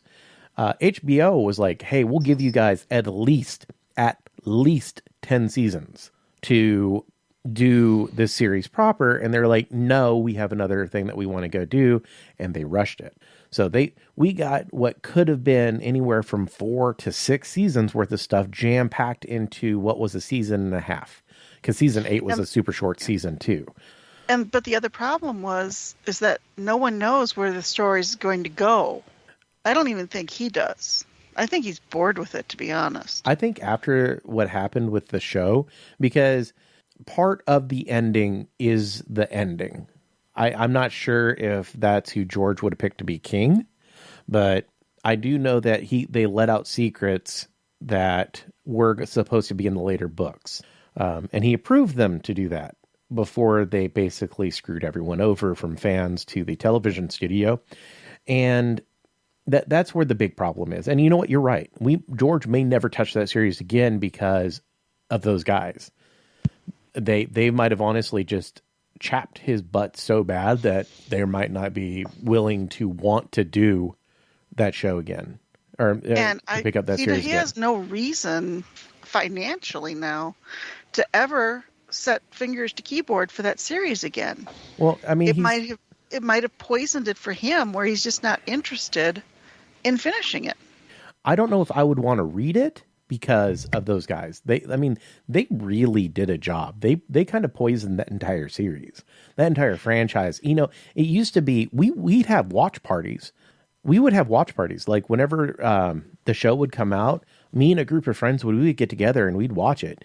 And we did that for the last season, and by the end of it, we were just all sitting there. It used to be like, well, yeah, let's go, yada yada. The joke is the one intro you never skip is Game of Thrones, because it's such an epic musical entrance and all this other stuff. And it was, that last season and even the season before left me scratching my head so many times. Like, what happened? Now, I will admit that it's on my list of things to watch. Just remove it. Trust me. It's better. Well, it's I better wanted to watch it just so I No. got some. No, you don't. I have read the books. That's fine.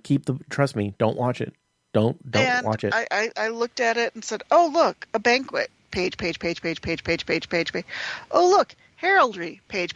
Oh, wait, there's plot. Now we're back into heraldry. Game of Thrones. Heraldry at a banquet. Page.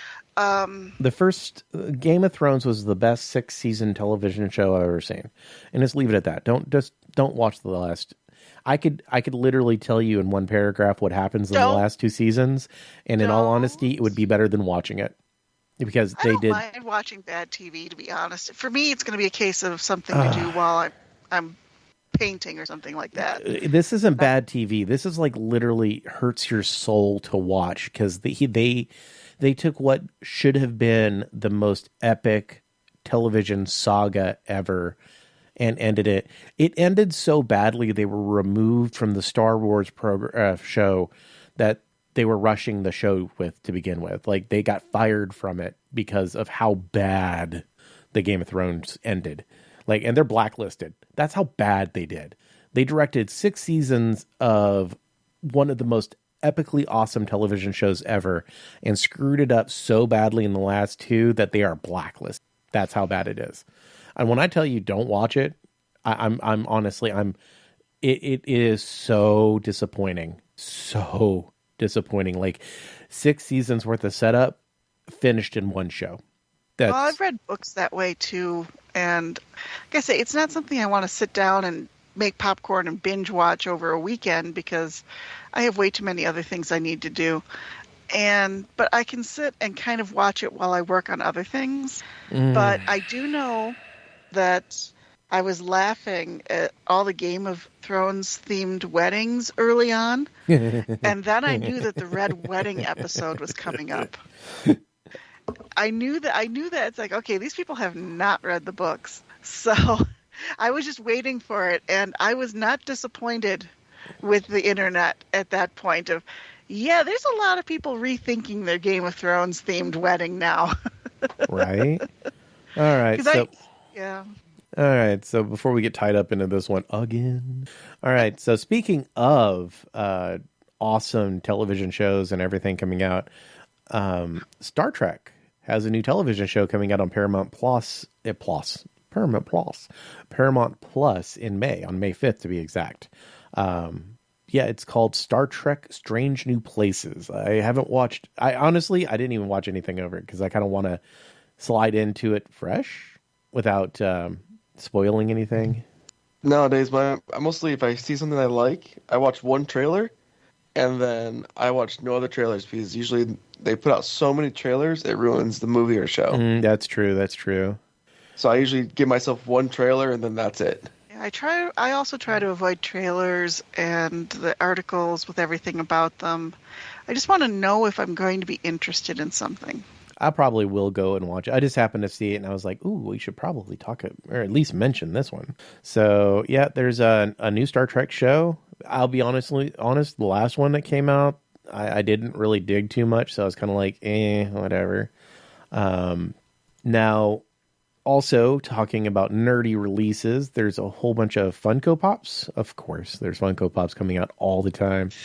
I couldn't resist putting that in there for you. Okay, I was wondering who put that in there. I was like, what the...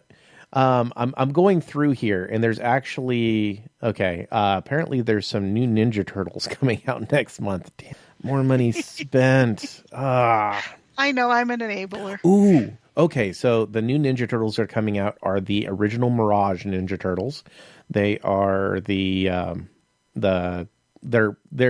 are colored, which is kind of disappointing. I guess the Chase variants are the black and white, but they all have red bandanas. So the Chase variant will be the grayscale, and the all the other ones will be... No, these are saying they're coming in February. So here's the real question. Which one am I looking at? Is this a supersize? No, it's a normal one. Huh. Oh, man. Okay, I'm going to end up having to track down all the Chases. Oh, there's another $100 gone in Ninja Turtle pop figures. Because why not? I'm an enabler. Yeah, that's not what I'd call you. But a whole bunch of... Well, this isn't after hours, so that's what you can call me. Okay. Says the guy who enabled me to buy the Monster Hunter board game. I haven't been enabled into anything, but no, I know you collect the Funko Pops. So, and seeing what was coming up in the next releases was something I figured you'd want to chat about a little bit. I do collect them, but I actually try to be very limited in which ones I buy nowadays because they do. Okay, so there's another. Good, there's 2 Ninja Turtle releases coming next month. Not next month, this month. Because of course there is. For those who don't know, I'm a huge Ninja Turtles fan, so I have a ton of Ninja Turtle stuff. And primarily that's kind of what I collect when it comes to the Funko Pops. Like, I had the entire Big Hero 6 collection because there was only 6 of them. There are others that I would love to collect, but they are just ridiculous to try to get because I like to collect the entire series of a particular one. Like, at one point I was going to start collecting, like, I own all the different Bob Ross pop vinyls.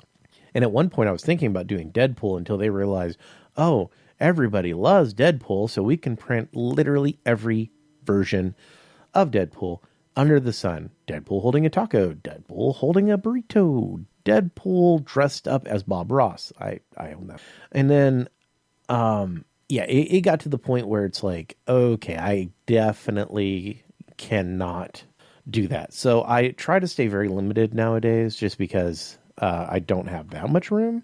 But so I target. I am a Deadpool fan from the movies. I went and got a HeroClix figure to put on my desk. So I had a little Deadpool on my desk, but I only went and got the HeroClix so that I could have it out there. I never did get the Yondu that I wanted, but noted. I'll see what I can do.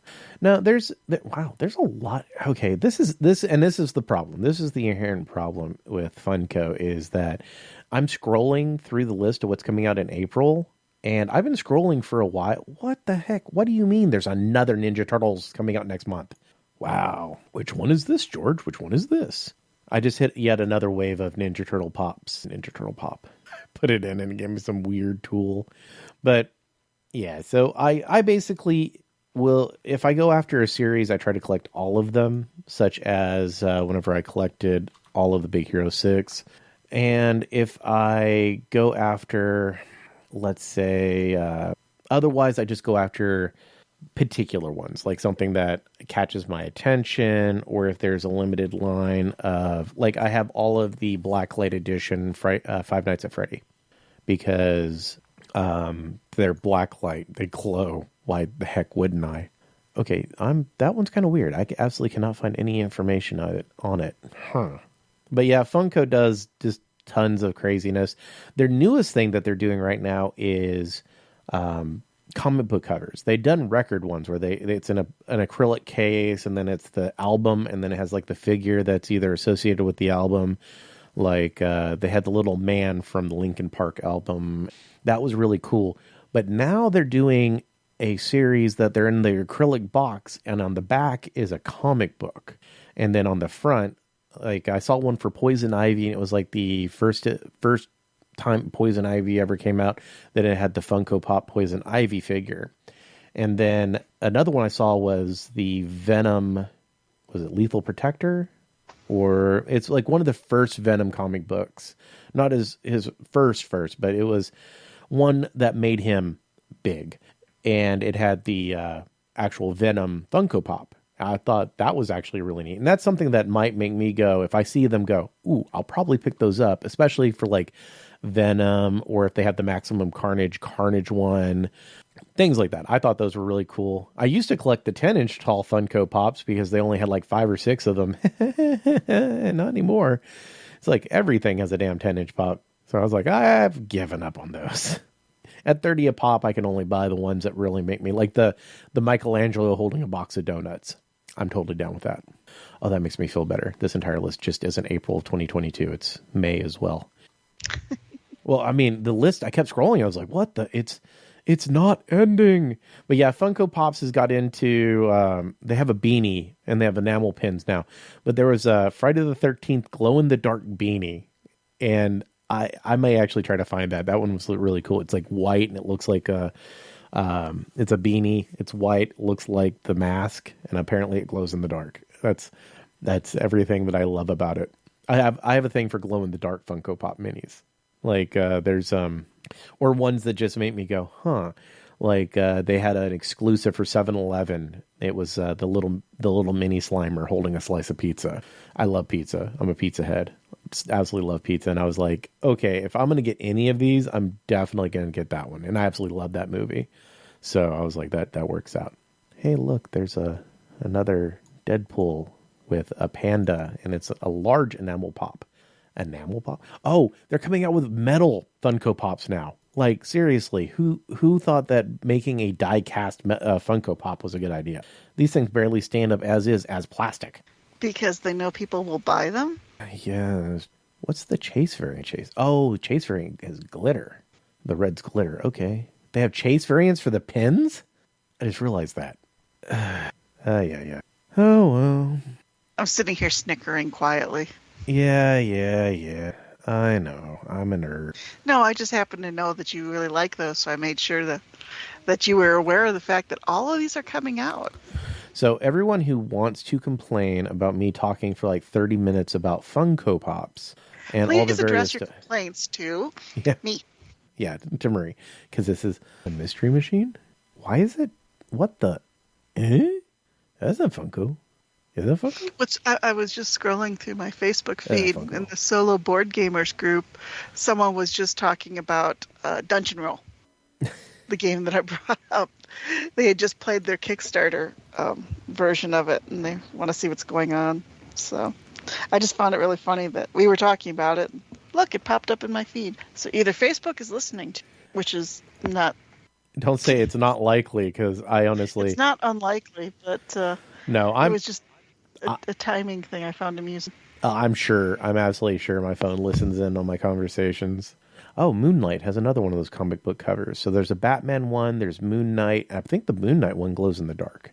Or there is a variant of it that glows in the dark. I have a thing for glow-in-the-dark Funko Pops. Don't ask me. Ninja Rolls. Speaking of which, have you guys actually watched Moon Knight or not? I watched the first episode. I haven't. I was going to try to watch the second episode before we started. Because, truth be told, was disappointed. Okay, I wouldn't say disappointed. The first episode, like, I would recommend waiting until the second episode, which did come out, waiting on the second episode before watching the first episode, because while it's not bad, I wouldn't be like, it's horrible. It's definitely, it's like, oh my God, I want to watch it all. That's kind of how it was. It was like, it was okay. And at the end I was upset because I then really wanted to watch the next episode, which of course wasn't out. So I'm probably, as soon as the show's over, I'm going to go and watch the second episode. Yeah, we are. We got so spoiled about getting episode dumps, and I brought that up last time. Yeah. That these every week ones, they know what they're doing. They really do. It's Netflix that ruined us for that. That's what it is. I think it's. I like it. I like going back to the old ways, because then it gives you time to talk about it with people and everything that's happening. They keep the buzz up, and then the next episode comes out. I like the fact that they come out once a week. I do too, but at the same token, then we get into that situation where, in all truthfulness, I know kinda what's coming up with Moon Knight, so I know that it's going to be an awesome show. But if I didn't know it was going to be an awesome show, I would have been highly disappointed with the first one. Like, I watched it, I was just like, eh. A lot of people have gotten smarter and realized that the first episode is them feeling their way or having to set things up. So not a lot is judged on the first episode anymore. People tend to give them 2 or 3 before they make a decision, especially when you start bringing in the comic book movie. Because they have to do the adaptations to the screen and try who are they going to keep happy and who are they going to annoy. That's what it really comes down to. Krys, what are you doing? Just scrolling through internet. Why? I don't know. It almost sounds like someone's playing Mech Warrior. You keep on hearing. Oh, mom had hip surgery, so you're hearing her walker. Oh. Or you're hearing the 3D printer. One of the two. No, I know what a 3D printer sounds like. It literally sounded like someone was playing Mech Warrior. Oh, and I was just like, okay, not that it's a bad thing, but are we boring? No, are we boring? She's still on her walker, so you're hearing that, and it's dragging along our hardwood floor every once in a while. Okay, yeah, that's fine. I was just okay. So moving on from Funko Pops before we lose most of our listenership, Dune 2 coming out next year? ? Have not watched Dune 1. Honestly, not a fan. So, I do like the books. I don't. I think they're horrible. I do enjoy them. They're a little bit dry, obviously, because of what he's packing into them. And there's parts that I skip. They're a hard listen. I have some issues with how they've adapted the movie. I think there's 3 or 4 places where adding just a couple of lines of dialogue would have enriched the movie thoroughly. I agree with a lot of the stuff they cut out. because they couldn't fit it into the movie, and it didn't fit into the story they were telling. The ornithopters are the best ones I've seen yet, based on their descriptions in the books. I'll give them the ornithopters. I will say that maybe reading it would be easier, but I will say it's a very difficult listen. It was very difficult to try to listen to as an audiobook. Yeah, reading, you have to pick it up and set it down, skip past that whole chapter on planetology, because you want to talk monologuing. It's an entire chapter of monologuing. It's like, okay, we don't need to know this. Well, I tried listening to. I tried reading Lord of the Rings back in the day. Couldn't do it. I tried forcing myself. Couldn't do it. The other week, I'm like, I'll try listening to it. Which one? Lord of the Rings, Fellowship of the Ring. The first book. I need to. Okay, so I have started that book at least 5 times. I get to the same point and I stop every. Like 3 hours in, and they still have yet to leave the Shire. I'm like, I can't do this anymore. I get to Tom Bombadil. Tom Bombadil was thrown in for his daughter.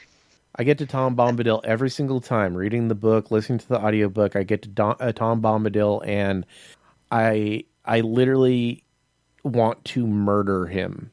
Like, I was so happy that he was not included in the movies. I wouldn't have watched the movies if he was in the movies. I despise Tom Bombadil. I think he's a horrible character. I'm probably going to make enemies here, but he could go away and never been in the books. And there is controversy about it, but it's died down. But I know, but I just like the fact that Peter Jackson also hates Tom Bombadil. Like, and he's straight up said that's why he didn't put him in a book, that he does not like him. Well, a few impacts that he has, he made the Brown have. So it's like, okay, that will work for me. I've read the books multiple times. I have a nice old set held together with packing tape, because that's the way your set is supposed to look like. And I can't find myself reading it again anytime in the near future, because there's other. But I'm gonna get hate mail for this one too. There's other better series out there. Yeah, because Lord of the Rings drags. It drags hard. I would rather read Battlefield Earth over again. I've read Battlefield. Ouch. Oh, I've actually read Battlefield Earth like 4 times. But no, I will say Lord of the Rings, those books drag, and the movies they would drag too. I'm perfectly fine with the adaptation that he did. I have no problem with the adaptation but they drag because the story drags. It's a story about walking. All 3 movies, all they do is walk. To quote Kevin Smith. Yeah. To quote Kevin Smith, even the trees walk in that movie. Yeah, that's what a lot of it is moving through Middle Earth. But no, it's again, literally it's not something I see myself. Oh, I need to read this again. No, I don't. All right, so before we get canceled on our second episode for not liking Lord of the Rings, Sonic the Hedgehog 2 is out. And from what everybody is saying, it's a really good movie. Now, the sad thing is that Jim Carrey has also said that he might not do. I can't even talk today. Jim Carrey has said that he might not be making movies anymore. So this might actually be Jim Carrey's last film. And IGN was actually talking to the producer on the red carpet, and they asked him, it's like, hey, if Jim Carrey does decide not to make any more movies, are you going to replace him as Dr. Robotnik? And they were like, no. They're like, we can't. I mean, he is Dr. Robotnik. He's like the perfect Dr. Robotnik. And as a fan of Sonic back in the day, yeah, I will say that Jim Carrey does do a pretty good Dr. Robotnik. So, how many times though have we heard actors retire from acting, but then pop up again here or there? So he may come back for that role. And I hope he does, but if he doesn't, that's fine. I mean, Jim Carrey he does a lot of good. He does Jim Carrey. I mean, that's effectively what he does. He does Jim Carrey. Now, the few times that he's done non-Jim Carrey roles, what was it, 13? He did the movie 13, which was a horror flick, which was absolutely terrifying. Anytime a comedian, like someone who's known for being an absolutely hilarious comedian, anytime they do a horror role, it tends to turn out to be absolutely terrifying. Like I remember like Jim Carrey in the movie 13, and then Robin Williams did a couple horror flicks, and they were just like, I'm glad that those were not the first movies that I was introduced to Robin Williams, because I wouldn't watch any of his other flicks. What was it? Overnight Photo or something like that. It's just, it was, you watch it and you're just I like it when actors move away from their known genre and step into roles like that. I really enjoy that. I love it when comedians do, especially if they, it was like when Kevin Smith, he you know, he's known for crude humor, to put it lightly, and all of that. And then he does Red State. And it's like, what the?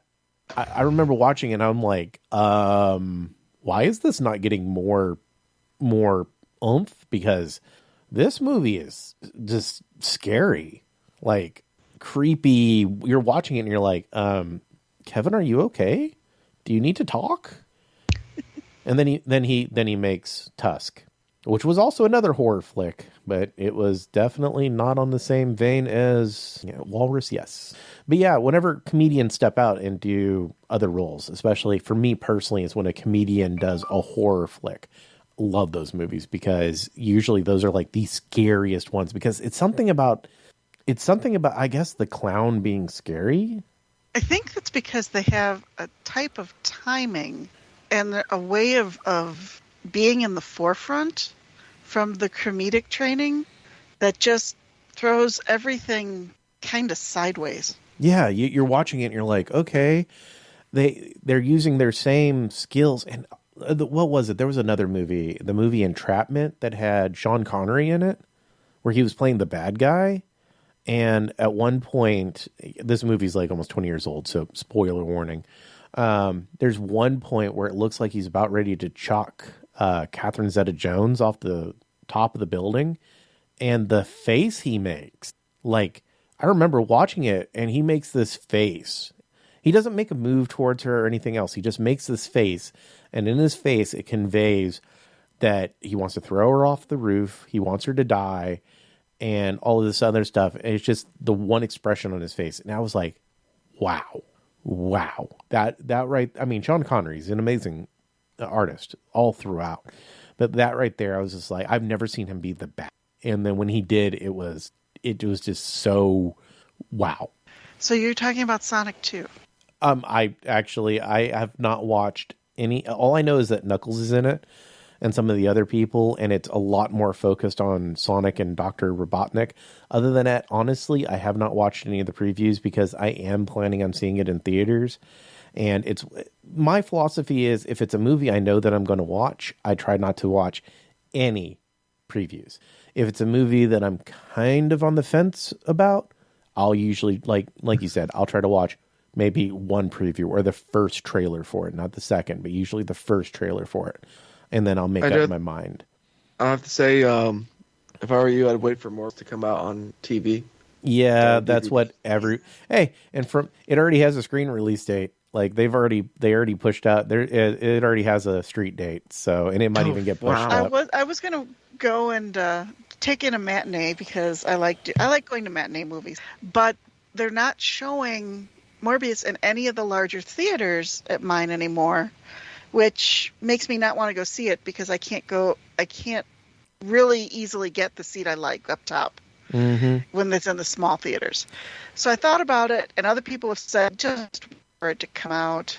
I'm not even sure if I'm going to watch it. Doctor Strange will be up in the big ones, but I'm just going to skip it. So other movies that are coming out next weekend, and I might actually go watch this one on release weekend, and it's the third Fantastic Beasts movies, The Secret of Dumbledore, comes out on the 15th. The one thing I will say that I'm kind of upset about is the fact that they did replace the guy who plays Grindelwald. It was, was it Johnny Depp? It was Johnny Depp, right? The one that had the... It was Johnny Depp. Yeah. It was Johnny Depp, and he got replaced because of all the drama that was happening between him and his ex-wife. And it ended up turning out that pretty much all made up. but they'd already replaced him at that point.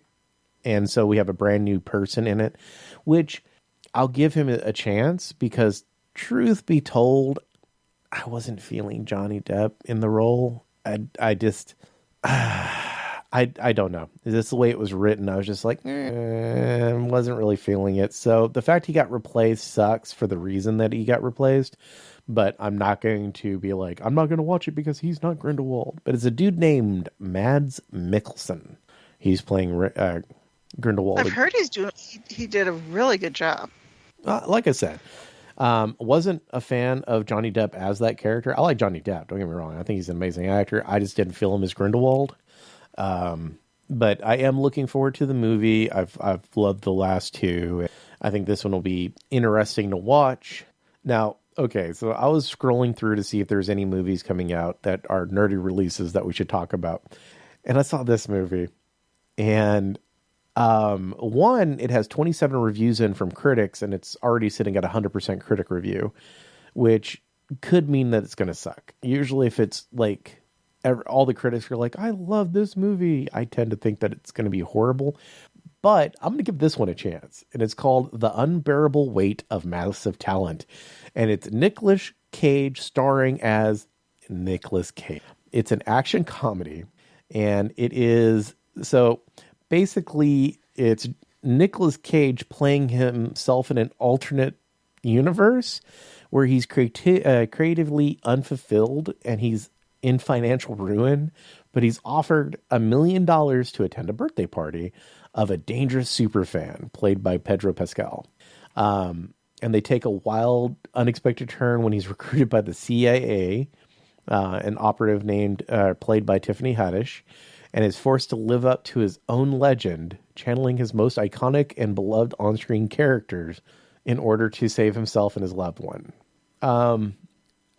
So it's literally Nick Cage playing a Nick Cage if he was a financial failure, which actually, if some of the rumors hold true, is not that far off sometimes with what Nicolas Cage does.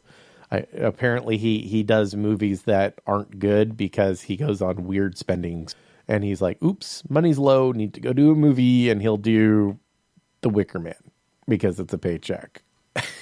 But this one, I know it has 100% critic review, and those movies tend to be it, but this one just sounds so dumb and outlandish that it's probably going to be amazing. I think it's going to be great. If he just throws himself into it and doesn't care, it's going to be awesome. That's the thing. Nicolas Cage, they tend to dump on Nicolas Cage a lot. Let's face it. And I've got a number of Nicolas Cage movies that I like. I have nothing against him. He can play some awesome roles. So this sounds intriguing to see what he does when he's mocking himself almost. Here's my question. Is there a script or do they just go talk? Because it's a Nick Cage movie about Nick Cage. So is it just like general outlines of you're talking to a CIA agent operative or do they actually script lines? If he's playing the characters from various movies, they may have just insert this character here, or picked out and written it to be that character. I don't know how Nick Cage is on improvisation. I honestly don't know how he is on improvisation. I've heard that when he does improv, that he's good. Like there's been several scenes, the movie Gone in 60 Seconds. I believe he did quite a bit of improv on that one, and that honestly is probably one of his best movies. Like you said, Nick Cage is an interesting animal. You'll see him like in the most B-rate movie, and you're like, what? And then you'll see him in Gone in 60 Seconds, which was an amazing movie. And you'll see him do roles. It's like John Travolta. It's like, who do you owe that you have to do these weird B-rate movies all the time? And then all of a sudden you'll get these amazing movies, but then you'll do like 4 or 5 B-rate movies in a row again. One of the actors that's coming back, thankfully, is Brendan Fraser. Yes. Everybody loves Brendan Fraser. I don't know why he went away. Like I knew he got canned. It was a divorce or something like that. And they got No, he was being sexually harassed, and I don't know if he was sexually assaulted, but he had serious problems. Then he got blacklisted. Yeah, I knew he got black. Oh, yeah. Yeah, and now he's coming back, and everybody loves him. I mean, he's gained weight. No big deal because he's still got that smile. And he's not killing himself to be the young Brendan Fraser, because he also incurred back problems and physical problems to keep that shape that he was in at that time. But someone was saying that we would all pay good money to just have a movie called Movie, where he sits down and talks with Keanu Reeves, and they just talk for an hour and a half. No script. Well, hold on. No, Who? Keanu Reeves, because he's like the ultimate guy. He's immortal, by the way. Canoe?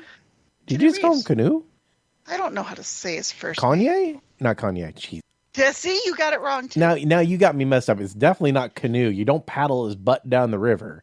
But have the two of them just sit down for an hour and a half and talk would probably make just millions of dollars as people just sit and watch them. Yeah, that's called a podcast. That's what they should do. They should make a podcast called Movie. Yeah, but we can't see them then.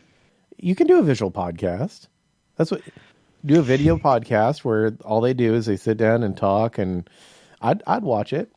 I think everyone would watch it. But yeah, so he's another one that got dropped and now is coming back. All right. So I'm assuming that you put on our two Kickstarters that we have listed here.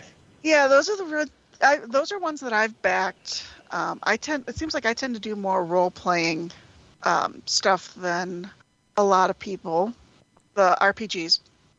And those were a couple that I found interesting enough that we might want to expose them to a wider audience. All right, so the first one that she has listed is Westlands 2D6 RPG system. Now, I've always been a fan of the D6 RPG system, where you use like 3D6 or 2D6 or a D6 for playing. I've always thought those were interesting because, one, you only use the most common dice that are out there. Now, the awesome thing about this game is for a simple $1, you can get in for it. You get the rule book.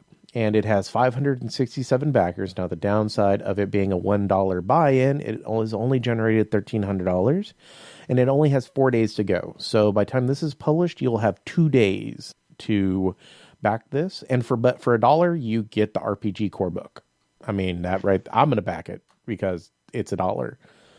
Even if it sucks, it's $1, you know. I'm a big fan of indie creators. So when I saw this and I saw that it was a Westlands, it was a sword and sorcery, a streamlined mechanic, and 2D6 are things like Traveler and everything else. So it made sense for me to back this one. Because, again, I like finding the indie producers. Yeah, I mean, even on this one, for the maximum you can spend, I'm probably going to do the big tier, which is $5, which gets you 2 different adventures. You can see the core rules, an adventure, and 2 full color maps, all in PDF. So you'll get it pretty much as soon as it is done. Yeah, and it's an indie creator, so you know, you're probably paying for them to take the time off of work to process this and type it up and everything. And, you know, this one's solid. I like it. So it's by Menagerie Press. It's called Westlands. It plays with 2D6, and you can get it for as little as $1. So if you got an extra $1 laying around, go and drop it in and be like, hey, you know, help out your small time creators, because CMON makes millions. These guys are asking for a cup of coffee. And this again, it's not even the CMON. It's a case of a different style of RPG to get away from, well, let's say to get away from 5e and try different systems. Well, I mean, to be fair, it is something against companies like CMON, because they effectively use, like Reaper, they use Kickstarter because it's good advertising for them. They get free advertising from it. And that's from Reaper's own mouse. Yeah. Because I asked him, it's why you guys have everything set up. Why don't you just hold your own projects? And they're like, advertising. That's all it is, advertising. We put it on Kickstarter, they advertise for us, we make millions. I mean, that's not exactly how they put it, but is generally how it breaks down, is that Kickstarter is a good advertising tool.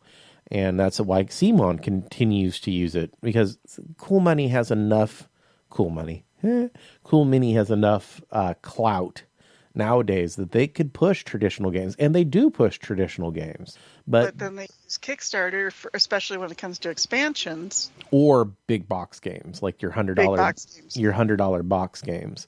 And it really does kind of stomp on these smaller ones, because it's like, do I spend my $150 that are on this board game that I really want, because I'm going to get a whole bunch of Kickstarter exclusive stuff? Because that fear of missing out. That's what they're preying on. Well, it's not only the fear of missing out, it's literally missing out, because they include impactful things inside the Kickstarter exclusive stuff. So if you don't get the Kickstarter exclusive, you are literally going to be missing out on game pieces. And yeah, I didn't have any board games that are active to include in this week's Kickstarters. Otherwise, I would have. But like I say, I'm a big fan of indie producers. So, and that's what we should be using. This is what Kickstarter is designed for, is for indie producers. Like this other one that you posted up, which is Dragnarr's Dungeon Puzzler. It's got 24 days to go, so you don't have to rush. It's already made its goal. It's got 210 backers. It's made by Status Effect Games out of Pittsburgh. And it looks like it has, all kinds of whole bunch of puzzles. It's puzzles that you can incorporate into your role-playing game. That's actually really cool. And they say that you can incorporate them into things like Roll D20 and Fantasy Grounds, because you have the digital assets too. Ooh, okay. I hadn't got to that point. But yeah, this is for 5th edition, Pathfinder, other tabletop RPGs. It's not designed specifically for one format. It's designed for a whole bunch of different stuff. Yeah, you get, and it's $9. $9. There is a $35 for the Game Master that gives you a whole bunch of stuff. It's a list. So please, if there's something that, if you want a whole bunch of puzzles and you're really considering you needing stuff, if you're a Game Master and you're like, I need a whole bunch of puzzles, definitely come here and look at it, because the list on the $35 one, huge. All digital assets, the PDF for the puzzler. Okay, so the $9 one gets you the PDF, the digital maps, the digital assets, and all the stretch goals. Now, the $35 one gets you a map pack, a Seg Cavern tile, a One Night at the Inn, I'm guessing adventure, and then other dungeon drop-ins. So it's one of those... Dungeon drop-ins I backed, and it's got so many assets if you're building maps. Well, I'm looking at the maps. That map pack 1 that's added to this has 200 maps in it. So would I say it's worth it for $35 as a DM? Yes. Maps are amazing, because drawing maps is a pain in the butt. So because you either over detail them or you're under detail them, and then there's the coloring and everything. This person has done it all for you. So for $35, awesome deal. And if you don't care about maps and everything else, you have a $9 package. Go support your indie. I would definitely check this out, especially if you're a DM or wanting to DM eventually. For $9, this is a lot of cool stuff. And it's a digital release. It's a PDF. They have done multiple Kickstarters. So on both of these, I'll give them a thumbs up and say definitely check them out. And I would definitely look in the back, throw some support out there for the indie creators. Yeah, like I said, you'll find that I tend to push the smaller ones and the indies, but these were things that I've backed, obviously, because I believed in them and I liked them. I thought they'd be useful and fun.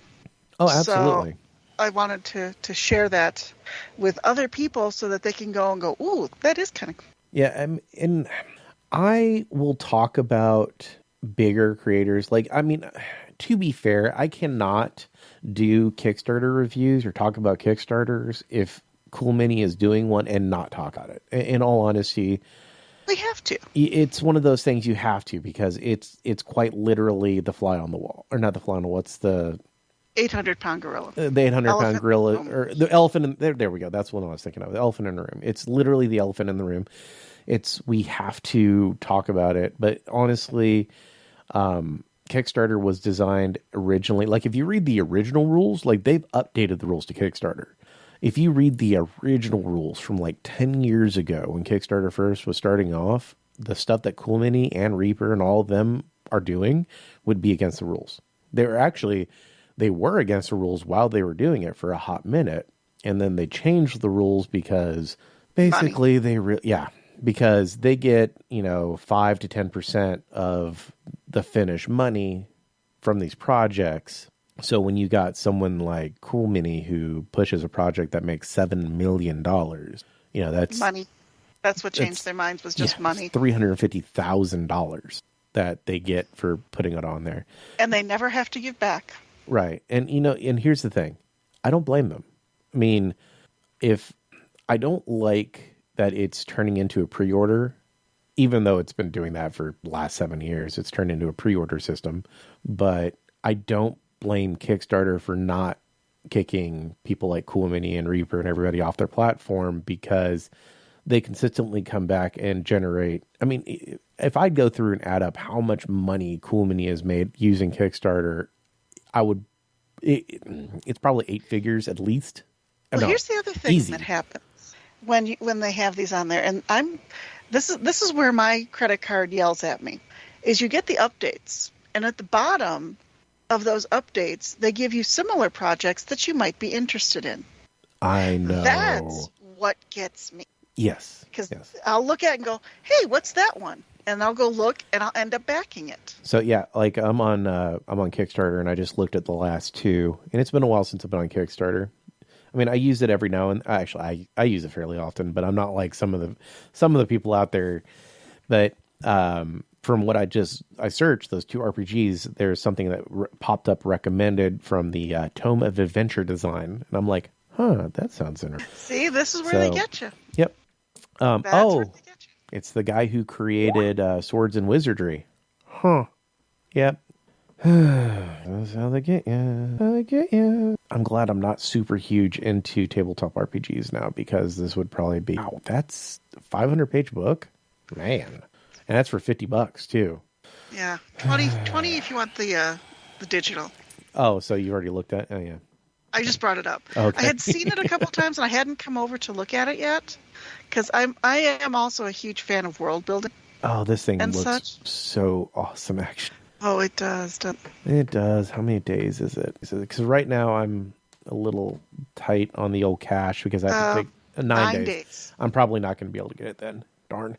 I mean, as much as I like the hardcover, I like having the PDF so I could just print out the pages that I want. Which is true. I'll print out the whole thing, and I'll bind it, because yes, I have a binder for all these things, and I bought a binding machine. But why did you have to remind me to go look at this? I've been so good. It's really cool, isn't it? About doing this. Look at the PDF sample pages. It's like crazy. It's like a whole bunch of charts that you can just look at and pick out what you want to roll for. Yep. Those I have. If you want to talk about, 100 this or 20 that charts, those I've got. That's why I'm iffy on some of them. Okay, so this project is actually up it's created by Matt Finch. It's up in Fort Wayne, Indiana. Fort Wayne is like an hour from me. I wonder if I can send him an email and possibly go chat with him. Oh. With so little time left, that might be... But he'll be able to have late backers, too. Yeah, pledge without a reward. $1. Why? So I can start getting... And... Oh, wait, if I get the hardcover, I also get the PDF. Mm-hmm. I don't like you right now. I know. I don't have a job right now, and you're making me do this stuff. I don't Why? like myself. I don't like my... honestly, this is... Okay, fair. I did point you to the Funkos. Mm-hmm. No, you actually pointed me to the other 2, which is what brought this up in my recommended. If you hadn't have been pointing me in this direction. So, for those who want to know, it has 9 days, so you'll have a week by the time this is published. The book is called The Tome of Adventure Design, and it is a system-neutral source book for designing adventures. And it is over 500 pages for the printed version, and you also can get the PDF for $20, which is digital only. And the hardcover edition is $50, and you get the PDF with the hardcover. And they're saying that it's stitched in signatures for the book. It's definitely, it looks like they're, and it's printed in the USA. It looks like they're definitely going for a little bit higher quality than the regular print-on-demand stuff. A whole bunch of they say thousands of micro prompts, which actually, those are handy. Like if you're just absolutely, if you're playing a game and you're just not feeling it that night, going and grabbing a random micro prompt can really help Like those out. story prompts that I've been giving is exactly the same thing. Yep. Yeah. So yeah, I backed it for the hardcover book. Typically, I only do the PDFs, but it comes with the PDF, and the quality of the book, it looks like, It's going to be pretty top notch. yeah, I'll pay the shipping fee for it. I think I decided I'd rather have it as a book in my bookcase than printed and bound on a comb. It sounds like also it's going to have 400 random generation tables. It's probably going to have random generation tables for everything. Like what you're going to like. They have a sample of one, and it's locations. So you just randomly come up with something, and this. Oh, I have tons of those. I love those things like crazy. Yeah, but for people who don't, this is an absolute fantastic tool. And Yeah, at one point I'll bring up my favorite designer and a couple of my favorite random item generators, but not in this one. We'll do that later down the road. But yeah, like I said, I ended up backing it for the book because okay, it's a 1 volume. It's like I got scared because it's like, does this mean there's going to be volume 2? And all of a sudden my heart did this little. Well, there might be, but it'll be a completely separate. So from what they're saying, I just skimmed through it. As soon as the Kickstarter is over, you'll get the PDF. And then, Which will be nice, yeah. Yeah, and then the hardcover will actually come later on once they're all printed. So apparently Yeah, it's they're looking at November estimated. Oh, let's see. I mean, they've got almost 1,600 backers of the hardcover, and this is something that's easily marketable because it doesn't enter the gaming distribution. It actually enters book distribution. So this actually might end up seeing space on like Books A Million, places like that. Probably not. Because the other thing that this works with is I have some cards we won't get into again this time, but they're also marketed towards writers. Yes. Story prompt cards. And well, this is for creating adventures. So all of these are marketed towards also writers and other people who occasionally just need flavor text or a jump or something random to pull together kind of thing. So this also covers into the people who do adventure design and just writing. Mm-hmm.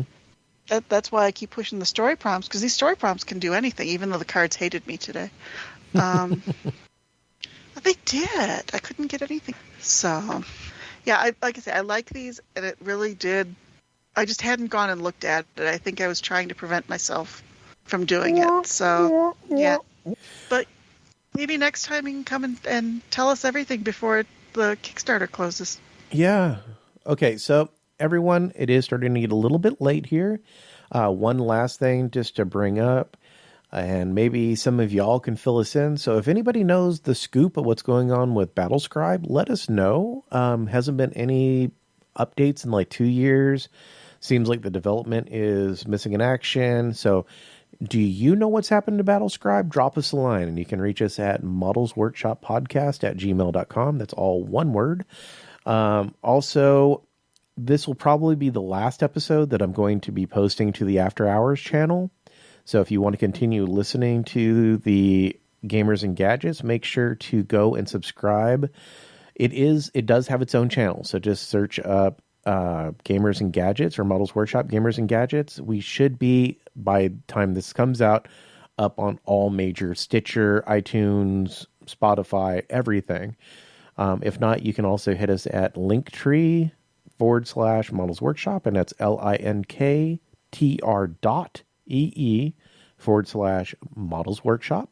And in that, it should have a way to subscribe to most everything. Plus, it has our RSS, so you can actually just go and drop it into your own, and you can actually hit it up on gamersandgadgets.libsyn.com, and you can hit the player up there. But Yeah. Any last things? I got my to put story out? prompt. I did Ooh. finally get one. Okay, before you drop your story prompt, anything else, Krys? I think he fell asleep. Yeah, I think he fell asleep. All right, so good night, Krys. Thank you for joining us. But all right, let's hit it with the story prompt. All right. A greedy philanthropist wants to shirk responsibility for a discovery, but they must face what they have been running from. All right, so you heard that story prompt. Hit us up with any cool Wasn't a great continuations. one, but it and is what it is. we'll close it with this. What does the dragon say? Rawr.